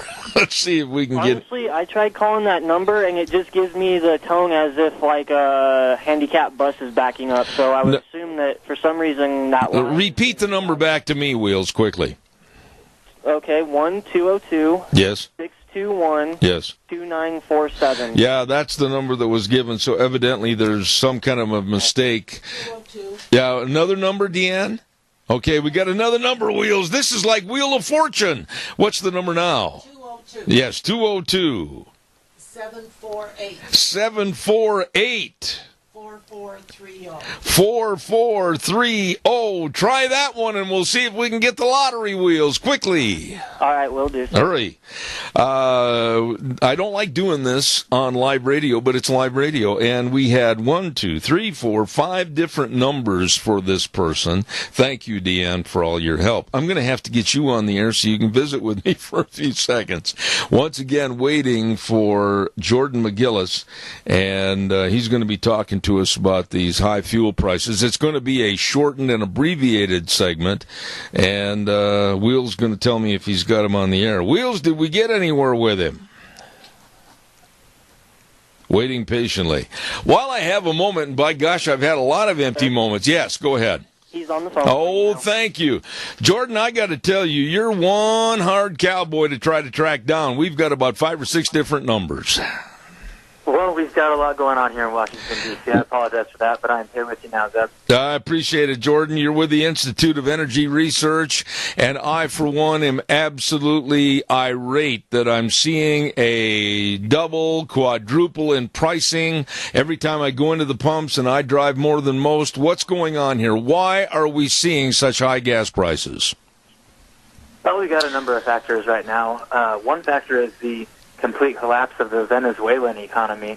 So a lot of that oil that was being sent to Gulf Coast refineries has really dried up. Their ability to produce is non-existent as they succumbed to the ravages of socialism. And then additionally, some people speculate that our recent interactions with Iran and the adjustments we're making on that front have resulted in a little bit less coming into the global market from the Persian Gulf.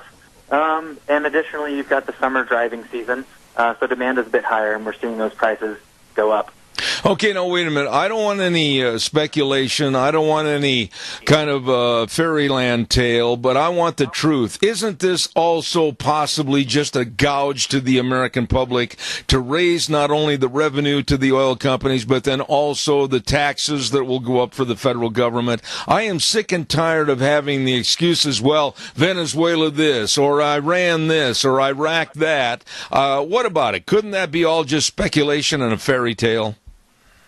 Well, you're exactly right that there is undoubtedly a bevy of government policies that are exacerbating this issue. And incredibly, we've got a lot of entities, including the Chamber of Commerce, who want our gasoline to be more expensive. They want to ratchet up our gasoline tax at the federal level from the 18.5 cents a gallon it's at now up to about 25. What a lot of people don't realize is that in states across the country, the average we're paying per gallon in state and federal taxes is over 50 cents. In Idaho, it's 51.5 cents. In Wyoming, it's 42 cents. In California, it's 72 cents. So we're spending a lot of money paying the government nominally to pay for roads, but this is really going to all sorts of different things. And it's not fair at all. Okay, why in the world, and I don't mean to sound naive, but to me it's absolutely stupid, why would the National Chamber of Commerce want gas to be inhibitive and prohibitive for people to try to go out and see the great U.S. of A.? My understanding is that they see this as the appropriate way to fund infrastructure. So for them, that the improvements to our roads and bridges and so on and so forth needs to be covered somehow, and they see this as a logical way to do so. Our institute completely disagrees. We don't think we should be putting that price on gasoline, but if we need to raise funding for roads and for other things like that, we can do it through user fees. So what we'd like to see is a reduction in taxes, let people operate on a level playing field in that form, where electric vehicles are not favored as they are now, and instead put pricing in the form of tolls or fees of some sort for the people who are using the infrastructure. So, of course, we need to pay for that in some way. That's definitely true. But we'd like to see it based on use, not based on purchase of gasoline, which is tangential at best. Well, Jordan, you study this every day. You work with this every day. How high is up? I mean, the American public, myself included, I mean, you can run the debit up on a credit card really, really fast and be in the hole just trying to go back and forth to work every day. Yeah, well, I would point you and your listeners to British Columbia, which is the only place in North America that has a carbon tax, and they have the highest gasoline prices in North America, largely as a result. They're paying, I believe, around $5 per gallon if you translate that price in Canadian dollars to U.S. dollars. And, you know, that's the direction that some people want to push us. They want us out of our cars. They want us driving less, and they see putting a price on gasoline in the form of a carbon tax as a way to do that. So there is no limit to the nefarious goals of some in the anti-driving and anti-car world. All right, now I've got a caller with a question. I'm going to take that, but before I do, give me a short answer on this. What can the American public do? I would like to go up and grab these guys by the short end of their necktie, pull it tight until they start looking like a thermometer so they get the point. What can we do? You just have to refuse to concede on the grounds that that driving your car is bad for the world. We all know that our quality of life is improved by automobiles, and we're being told that we're making the world worse off by doing so, and we can't concede on that point. We need to stand firm for our values and our quality of life. All right, now we have a caller with a question. Quickly, caller, I've got an abbreviated segment. Go ahead. Yeah, how much of our oil is leaving this country, and is this what's causing a shortage that was possibly raising the price of the fuel for us? That's a good question. Jordan, answer that, please. That is a good question, and we are now on our way to becoming a net energy exporter. Our production is off the charts, and especially in terms of natural gas, which comes with our oil production oftentimes. We're now a net natural gas exporter, and we're going to be an energy exporter generally. I I don't see that as being a problem. People, or companies, I should say, are looking for where they can get the best price. But what we need to do is make sure we are utilizing all of the resources we have at our disposal, and that means opening up the outer continental shelf. There's a lot more production being left on the table now, and as we open up more areas to exploration and to production, naturally we're going to see those prices fall. So there are going to be exports, and we are a world energy superpower. But by opening up more areas for production, we're going to mediate that price. Jordan, what about the Pope? I absolutely was highly offended by his statements about Americans in general that need to drive less because of the greenhouse effect, and we all need to go with less, and the Pope is making this in kind of an accolade, etc. I'm offended by this. What are your thoughts? Well, I'm right there with you. As I said earlier, our quality of life is something very near and dear to us. We have a unique lifestyle and way of life here in America that is uniquely free and independent relative to other places in the world. The Pope has his little Pope-mobile in the Vatican, and it's places like that are very, very densely populated, and driving a car around isn't quite as necessary. But as you know, in the wide open spaces in the West, people need their cars to get to and from where they need to go, and that's part of how we like to live here. And I think we should stand strongly behind it and support it.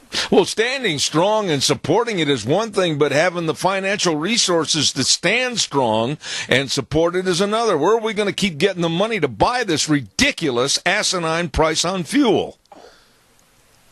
It all comes back to getting that price down, and that means advocating in favor of opening up as much federal land as we can and opening as much state land as we can to production. That is the solution to this issue, in my view. And we've made strides there. The Trump administration has done a lot of positive things in terms of opening up offshore areas to leasing. And we saw Congress and the administration come together to open up the Arctic National Wildlife Refuge in some limited scope to oil exploration. So we're seeing positive steps being made. At this moment, we are seeing gas prices rise. Again, let's remember, this happens each summer. But as long as we are looking long-term and realizing that there's more production out there open to our possibilities, then we've got a chance to bring those prices back in line with what we'd like to see. How much blame do you put on the Trump administration? Because I thought one of the things he had said before the nomination for president, when he was one of the runners, he said we got to keep all the prices down so the economy can grow and people can start putting money in their bank accounts. How much blame do you put on Trump? Personally, I don't put any blame whatsoever on the president for this particular issue. The blame that is being put on Trump, I think, is largely related to the Iran deal. But these are global energy dynamics, and like I said, the Trump administration has done a lot of good to free up production. So they're doing their part, but there are a lot of extraneous factors that are driving those prices up ever so slightly each day. Jordan, who are the people back in Washington that are coming out with this nitwit idea of having a carbon tax? Who are they? Well, two of the senators that most vocally advocated for that are Sheldon Whitehouse of Rhode Island and Brian Schatz of Hawaii. Each year they have a little ritual of proposing a new carbon tax bill, and they actually have some support on the right side of the aisle as well, but fortunately not too many mainstream conservatives are in favor of the idea.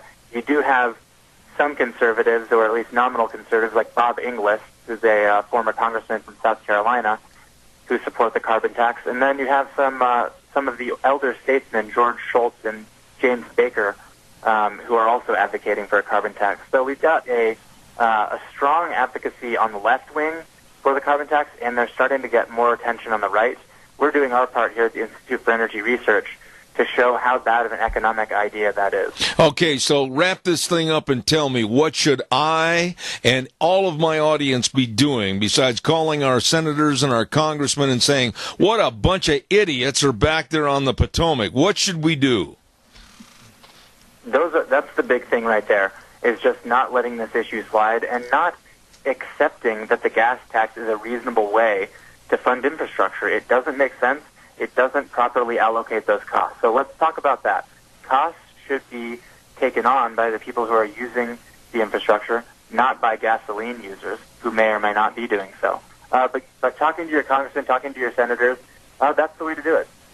Yeah, but if things keep going the way they are through the heavy part of our season, the 4th of July, going into Labor Day, etc., I'll tell you what, people that are hard-pressed on fixed incomes, I don't know how they're going to exist, how they're going to get to work, how they're going to put food on the table with gas possibly going to over $5 a gallon. This is absolutely absurd. It is absurd, and one thing that you highlight there is that it's people who are struggling who then are taking on the biggest burden here because they often have longer commutes, and energy is something that people use relatively the same across the board, whether you're high income or low income. So a larger percentage of your income is being spent on energy, on transportation fuel, when you are low income, and those people are thus struggling the most. And that would be one of the worst effects of a carbon tax, would be that it's, some people use the term regressive, meaning people at the low end of the income spectrum are hurt the most. Yeah, what are they going to do? Are they going to stop going to work and go out and gather buffalo dung and live in a cave and kind of roast their meat over an open fire? This sounds funny, but it's not. It's not funny at all. And what carbon tax advocates will often affix to their policy is some sort of rebate, is what they like to call it. So the government will collect all this money, and then in all their benevolence, they say, oh, but we'll give some of it back to low-income people. Yeah. So now it becomes a bit of a dependency issue. They're creating a system in which you're paying more for every form of electricity or energy you're going to use, and then they say, in the goodness of their hearts, they'll let you have some of that money back, and it creates a really unhealthy dynamic. Absolutely. You better get ready to come back on this program. Next time we'll be able to find you better, I hope. Jordan McGillis with the Institute for Energy Research. Thanks for being on the program this morning. Yes, sir. Thank you. Bye. All right, sir. Right now, we are going to send it back over to... By the way, Wheels, thank you for your diligence. You and Deanne really nailed down where this guy was hiding, and we finally found him. And thank you for all your work over there, Wheels. I appreciate it. You're welcome, sir. All right, my friend. We're going to send it back over to you for a couple of minutes. I'll be back with Dr. Lee Baucom in just a few moments. And now, back to Zeb at the Ranch on AM 1230 KBAR. To reach Zeb, call 436-2244 or toll free 1-866-927-4587. And now, here is Zeb Bell. Oh, good morning and welcome back to our last half hour. Going down the stretch, Secretariat ahead by 2 lengths. We have with us the author of the book called The Immutable Laws of Living, the Inspirational Blueprint to Living Your Meaningful Life, Dr. Lee Baucom. Lee, good morning. How are you?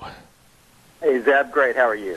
Well, if I was any better, the wrong fat man be wearing my clothes. Good to have you on the program this morning. Thanks. Good to be here. Okay, tell me about this book. When I saw the information sheet on you and this book, it really made me perk up and look at some of the things like why life isn't fair and why that isn't the problem, how to deal with life challenges and come out ahead. Okay, you got my attention. Give us a thumbnail sketch of your book. Absolutely. So what happened was I noticed over the years I've been doing coaching work and therapy work and kind of looking at my own life for quite a while in my own life, but with clients for about 30 years. And I realized that people get stuck time and again. It's just kind of the nature of living. People find themselves someplace stuck. What I noticed was they kept getting stuck the same ways. And after a while, you hear the same stories, and you do the same things yourself, and you realize that there's something going on that's kind of common for lots of people. And those are the immutable laws. These are laws that when you break them, you don't have to necessarily know you're breaking them, but they'll keep you stuck. So what I try to do is outline these 16 laws that are always working. They get everybody stuck at certain times unless we know how to follow them. And so I outline those, talk about how to follow them, and also just to make sure you know how you're breaking them already. Okay, now, Lee, I'm going to ask you a question first. Are you on a speakerphone or are you on a cell phone? Nope, I'm on sale. Yep. Okay, just make sure you hold it really, really still. Sometimes I'd like to take all the cell phones in the world and throw them in the ocean. So hold it very, very still, please. You know, this really hit me, but the one word that came out in the title of the book, the inspirational blueprint to living your meaningful life. I'm assuming that a lot of these principles, I don't know, but I'm assuming have a lot to do with the Bible and God's principles. Am I right or wrong? Well, my background training is as a pastoral counselor. So I did seminary training and then additional training as a therapist. I don't openly do that in the book, though. I don't quote Scripture. But what's behind that is my belief that God put us here for a purpose. You know, we have a God's design in us, and we're trying to figure out how to make an impact in the world. And so what's behind all of that is absolutely that. If you go looking for the scriptural references, I didn't put that in because it's written for a general audience. The inspirational part is that I believe that when we find our purpose, we are inspired to live a bigger life, to live a more full life, and that ties into our being connected with our deeper self, our more spiritual self. Okay, now I want to talk, the one thing that I found when I was looking at this cheat sheet, if you will, why life isn't fair and why that isn't the problem. I think that is one of the major problems in our society today. Oh, that's not fair. I want what you have. Gimme, gimme, gimme. Do you address that kind of an attitude for those that are too doggone lazy to get up off the couch and use the talents that God gave them to go and get the things that I have? Well, that's exactly why life isn't fair. We all have different talents. And that's not even the point, as I point out. The problem is, you know, I've never had somebody come to me and say, you know, life's not fair. I've just got way too much than I deserve. They always come in with, life's not fair. I don't have something I should have. And that keeps them stuck because they're looking at it from scarcity. You know, there's always got to be something that's got to even it out. And we drag that belief from childhood. That's a normal childhood developmental belief. The problem is you got to let it go when you realize it's not fair. I notice a lot of people are willing to look at somebody else and say, well, you know, life's not fair. But they don't like to apply that to themselves. So when we make the switch, when we start watching that, we realize that life's not fair. We're already winning. And what our task is to figure out how to work from that place of abundance and really figure out what's our deepest meaning, what's our place of purpose in the world rather than what do I not have. Okay, now, looking at today's society, and I'm pretty blunt, if I offend somebody, so be it. But today's society with the millennials and their tin cup attitude of, I don't want to work for it, I just want it given to me, that seems to be very predominant. I'm not saying all millennials, because I know a lot of millennials that have got up off the couch and really made something of themselves. But unfortunately, our colleges and higher education institutions are basically teaching and preaching this attitude. Am I wrong? Well, I'm not convinced that it's a generational issue. I think it is a maturity issue. I think a lot. I remember when people, and I was a young person, but looking back on the 70s, you know, I was a child then, and the same thing. You guys need to get off and do your thing. And those people grew up to be productive people, and so I'm not sure it's generational as much as developmental. The question is when you decide to cross that developmental mark, and in some ways we've gotten to delay adulthood a little longer and a little longer with each generation. So it takes a little longer to get to the place where you have to step up and actually figure out what you want your life to be about. When you look at stories like what occurred last week with a mother and father in New York having to take a 30-year-old son to court to get him thrown out of their house because he was too lazy to go to work, that's kind of indicative of what you're talking about, isn't it? It is. And that's, again, that happens, has happened for a long time. We just get to hear the stories now because of how media works. We're able to get that story around the world instantly. But that really is the place of, how satisfying could that possibly be of being stuck in a basement?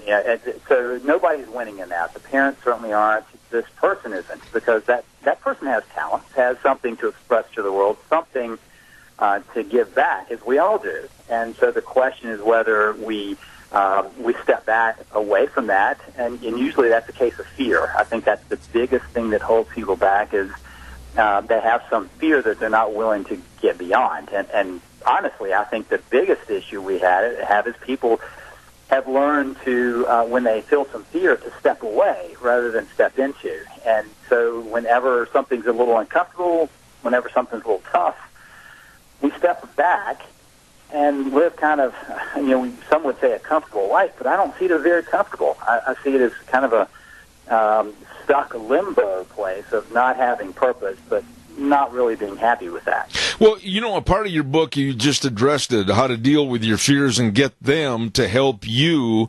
What do you mean, get your fears to help you? What are you talking about here?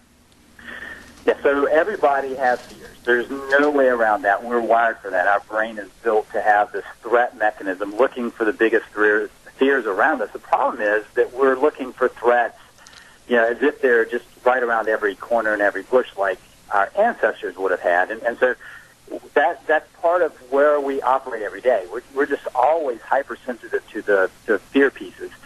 And the problem is that we grow up thinking that, if it's fearful, we need to step away from it. We need to be clear. And I think that comes from a lot of places. It may be that every time something was scary, somebody said, oh, be careful. But it may just be that that's our wiring to keep us alive, that we avoid fearful things. And the problem is sometimes the fearful things are the biggest things. I always use the example of somebody, they have 2 job interviews the same day. The first job interview is like their dream job, and it would be great to have, but it's a little beyond their reach. And they go in, and they're nervous, and they trip over their words, and they can't express themselves, and they walk away going, yeah, probably I shouldn't be doing that. That's just too much for me. They go to another job interview, and it's easy. They know they could do it. They with no sweat. They could just walk in and do that job.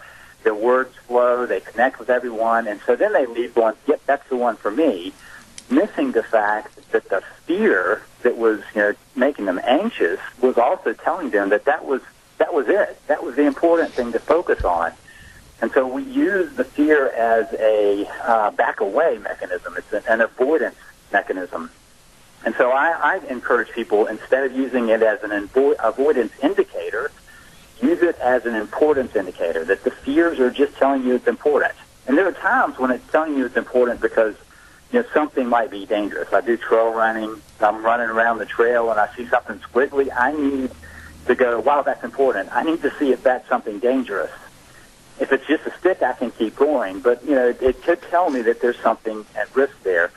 Every day, though, there are opportunities that come our way that they might give us a little fear, but it's just because they're important. Meeting an important person or taking on an important task or an important job, and all of those can create the fears, but it's not because we need to avoid them. We just need to pay attention to them. From what you say and the way that you responded to my questions, I'm going to say this, and if I'm wrong, correct me. But I'm getting a feeling of you saying that America and Americans and the way we raise our kids, we've got to make it a lot tougher. Not everybody's a winner, the way the concept has been pushed on us for the last 25 years. Not everybody deserves the trophy or the blue ribbon, but we've developed a society to where everybody thinks they deserve it and they don't have to work for it. Is that what you're saying? Well, we start out with a good idea. That's all based in self-esteem. Nathaniel Brandon's the guy who came up with the idea of self-esteem, and we've used half of his formula. What he said is that self-esteem is about feeling good for doing good. And we've, in many ways, have done that feeling good, and that's the trophies you're talking about. There's another piece of that. It's the doing good. So when we take out that big piece, we're left with the I just want to feel good, and that's, I think, it kind of falls into the place where we watch the addictions and the struggles and the places where people just don't want to take on struggles. They don't want to take on tough times. And here's the problem: that's the only place that we get strength. If I want to make my arms stronger, I'm going to pick up something heavy to challenge that muscle to make it grow so that it can pick up something stronger the next time. And if we avoid those, if we avoid the struggles, we're not ready for the next struggle that's going to be down the road. I mean, that's one of the other things I talk about.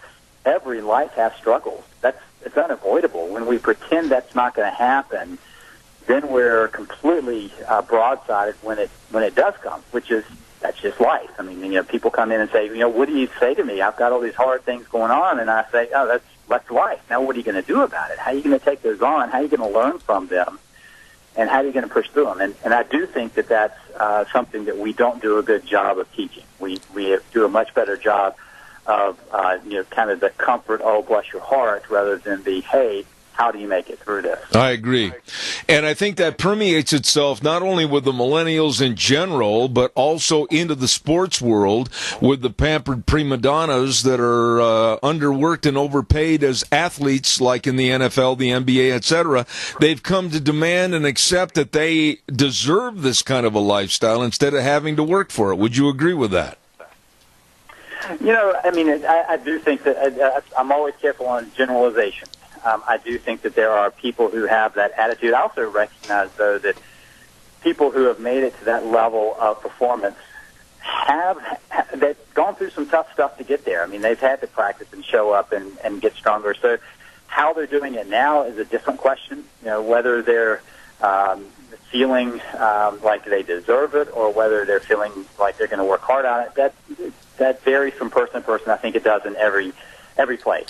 I think the task is for each of us to look and say, am I being responsible for my life? Am I really choosing to take hold of my life and say, hey, I'm going to show up. I'm going to make a difference in the world. I'm going to find my purpose. And when the tough times come along, I'm going to let them strengthen me. When we do that, that's when we step into that thriving place. I agree. Fortunately, and I mean this, fortunately, we haven't had a world war to encompass our society. We haven't had a major depression to take everybody down to the bottom. And I just wonder, we're not prepared for those kind of things to happen again in our society, are we? Well, we certainly aren't. I'm not sure. I mean, you prepare for those things when you're going through those things, right? And so part of the struggle is taking on the smaller ones, like we just went through a recession. How did we strengthen ourselves from that versus how do we make ourselves at risk?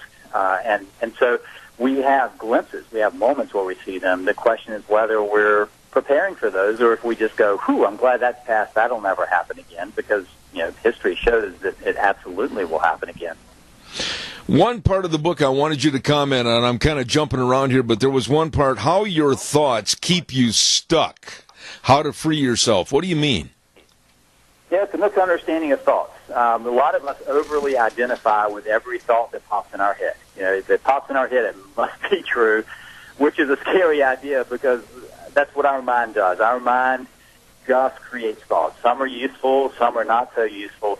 And when we put too much stock into a thought, when we believe that a thought must be real and must be there for a reason, we're chasing thought after thought. And, the thoughts are partly a piece of our mood. So in the morning, if your mood is down and you have a low thought, you may chase that for a while. But later on in the day, when you feel better, when your mood's a little better, you got more energy, that thought might make no sense. And the fact is that people forget that a thought is just a thought. They start believing that a thought is reality, and as soon as they believe that, you kind of lose the capacity of making a choice about the thought.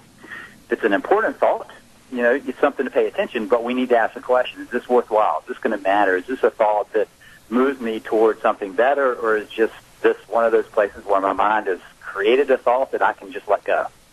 Last part of this interview this morning, Lee, when people buy your book and they read it and they close the last cover after the last chapter, what do you hope they'll take away from the book and learn from the book? So the end point of that, I'll tell you some people don't like to have the end, but the end is you want to be here to make a difference. You want to be here to make an impact. You're going to make an impact. There's no way we humans don't make an impact. And the question is whether we're making an impact in a positive way or an impact in a negative way. Once we're stuck somewhere in the beginning, like we're stomping around saying life's not fair, or I've got these thoughts spinning in my head, or it shouldn't be this difficult, we're stuck and we can't get to that place. And so by the end, my hope is that I've gotten enough pieces in place that they're ready to find that deeper purpose, to find the meaning from that, and to make the huge impact in the world that I think that we are capable of doing. Now, tell us about the book itself. Where can it be obtained? Dr. Lee Baucom, author of The Immutable Laws of Living. Where can they find the book? Yeah, it should be in your local bookstore. Wherever you like to buy books, it should be there. If it's not in the local bookstore, fuss at them, get them to order it. You can find out how to locate it if you go to ineedthatbook.com. ineedthatbook.com. It's the easiest way to remember it and get started. All right, well, Dr. Lee Baucom, I appreciate you coming on the program. I've got to get a copy of that book and have you back after I read it. Thank you so much for being on the show this morning. Thank you. All right, sir. Dr. Lee Baucom, and he's written the book, The Immutable Laws of Living, the Inspirational Blueprint to Living Your Meaningful Life. There you go. I just hope we can have people apply that. There's so much good in the world today, but yet the left and many, many people, oh, the sky is falling, Chicken Little syndrome. We've got to get over that. All right, now, let's see. I've got to get a weather forecast in here right now, and it is brought to you by our friends at Scarrows Meats. Hello, Don Scarrow. Oh, boy, Father's Day is right around the corner. And I want to urge you to get a hold of Scarrows Meats. Go over to 331 North Road, Jerome, or give them a call at 324-7657. Or you can go to their website, scarrowsmeats.com. And maybe for Daddy's Day, have a marinated prime rib or a great big smoked ham. Or maybe Dad likes breakfast and they've got all the different breakfast bacons and the sausages and the bratwurst. Oh, my. Get ready for Father's Day in a couple of weeks through our friends at Scarrows Meats, 331 North Road, Jerome. Oh, yeah, they've got it all. Delicious meats from Scarrows Meats. Right now, here's Gina with the weather. Finally, some normal beginning at June weather is in the forecast for the day, and it looks like for the rest of the week. Here's your weather forecast for Zeb at the Ranch. We are expecting sunny skies for today, high of 85. Winds out of the south right around 8 miles an hour. Be coming towards the west by this afternoon. Tonight, mostly clear skies with a low of 51. Tomorrow, pretty much the same. Sunny skies, high of 82. Mostly clear for tomorrow night with a low of 53. Not much changing for Wednesday either. Sunny skies with a high of 84. Overnight low of 54. Thursday, we do have a slight chance of afternoon rain showers and thunderstorms, mostly sunny skies with a high near 83. And for Friday, sunny and 85. That's your weather forecast for Zeb at the Ranch. Oh, sunny and 85. I love that kind of a forecast. Brought to you by Scarrows Meats, 331 North Road, Jerome, with Don Scarrow and the crew. Get ready for Father's Day. Maybe you're going to have a picnic or maybe a backyard barbecue, whatever. You get a hold of Scarrows Meats. Number to call, 324-7657. They are changing the way we eat, one delicious bite at a time. Sounds good.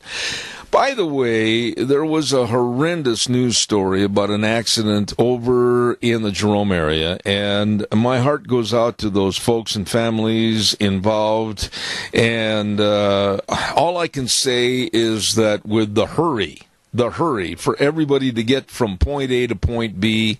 And I don't know what happened in this accident. I don't know what caused that accident. But all I can say is that there are various stretches of the interstate that, especially over in that Jerome area, that, boy, I know pulling a trailer through there all the time, a horse trailer, pretty rough. And if you hit some of the bumps wrong, can throw you. Just slow down a little bit. And, yeah, the sign might say 80, but do you really have to go that fast right through there? And watch out, and please be careful. There's so much going on in the summer. There's so much with family activity and everything. I know a lot of people are going to be driving, but please drive carefully. And even if the sign says 80, do you really have to go that fast? I don't. I won't. And I just think everybody's got to be a really bit more careful so we don't hear of more horrendous accidents like that one. I got time for a call. Give me a jingle, 436-2244, 1-866-927-4587. I want to give a great tribute, and a shout-out to our major sponsor, your Magic Valley Les Schwab Tire Centers. And they say if you're getting ready for a road trip, oh, yeah, pack the kids in the car, throw in the suitcases, don't forget the dog, put it inside instead of outside like Chevy Chase did, and hit the road for a road trip. They've got all your tires. Yep, they got your car tires, your pickup tires, SUV tires. They've got tires that are going to fit your driving conditions. And don't forget, too, they've got the best of brake service and front-end alignments and shocks and struts and batteries. Oh, yes. And they also offer a free pre-trip safety check. Say that fast 5 times. Checking the air pressure in your tires and your brake components, your wheel alignment for tire wear, front-end components, shocks and struts, battery, including a load test. Oh, my. They want you to get where you're going and then turn around and come back safely. All 7 locations of your Magic Valley Les Schwab Tire Centers, Lane and Rupert, Dave on Blue Lakes and Twin, Mike and Buell, Mike and Jerome, the Twist family in Paul, Daniel on Poline in Twin Falls, and Randy on Overland in Burley. Yep, the best, your Magic Valley Les Schwab Tire Centers. Tomorrow on the program, what have we got cooking? I've got to check my calendar. I booked most of these folks a couple of weeks ago. I've got Brian Brochet coming on the air at 9:06. Our first hour, the 8:06 hour, open forum for you to call in about various stories. And Brian Brochet is going to be on at 9:06. And then at 9:30, we've got Vicky's Country Garden. And then at 9:47, a brand new segment, Stoats Equipment Ag Minutes. I am really looking forward to having them on the air, giving us all the stories about people in agriculture and events that are going on right here in Magic Valley. Thank you, Stoats Equipment. And then at 10:06, we've got Dr. History coming on the program, followed then by Michael Doherty. So we've got a whole host of good people coming on for tomorrow morning's program, including all your phone calls. Real quick, and Doug and I talked about this earlier this morning, the American Legion Paul Post 77 is going to have their annual German sausage breakfast. Oh, does that sound good? It's going to be $8 per plate. It's this coming Saturday, June 9th, from 7 to 10 a.m. at the Wilbur C. Hall at 132 East Wayne Street in Paul. Going to be really good eating. Don't you miss it. Coming up on this next Saturday. Zeb at the Ranch, I'm out of here. Tomorrow morning, we'll saddle the horse and ride for 3 hours, starting at 8:06 to 11, right here on K-Bar, 12:30 a.m., and streaming live on the internet, zebbell.com, where we always say the way things were are the way things ought to be. See you tomorrow morning.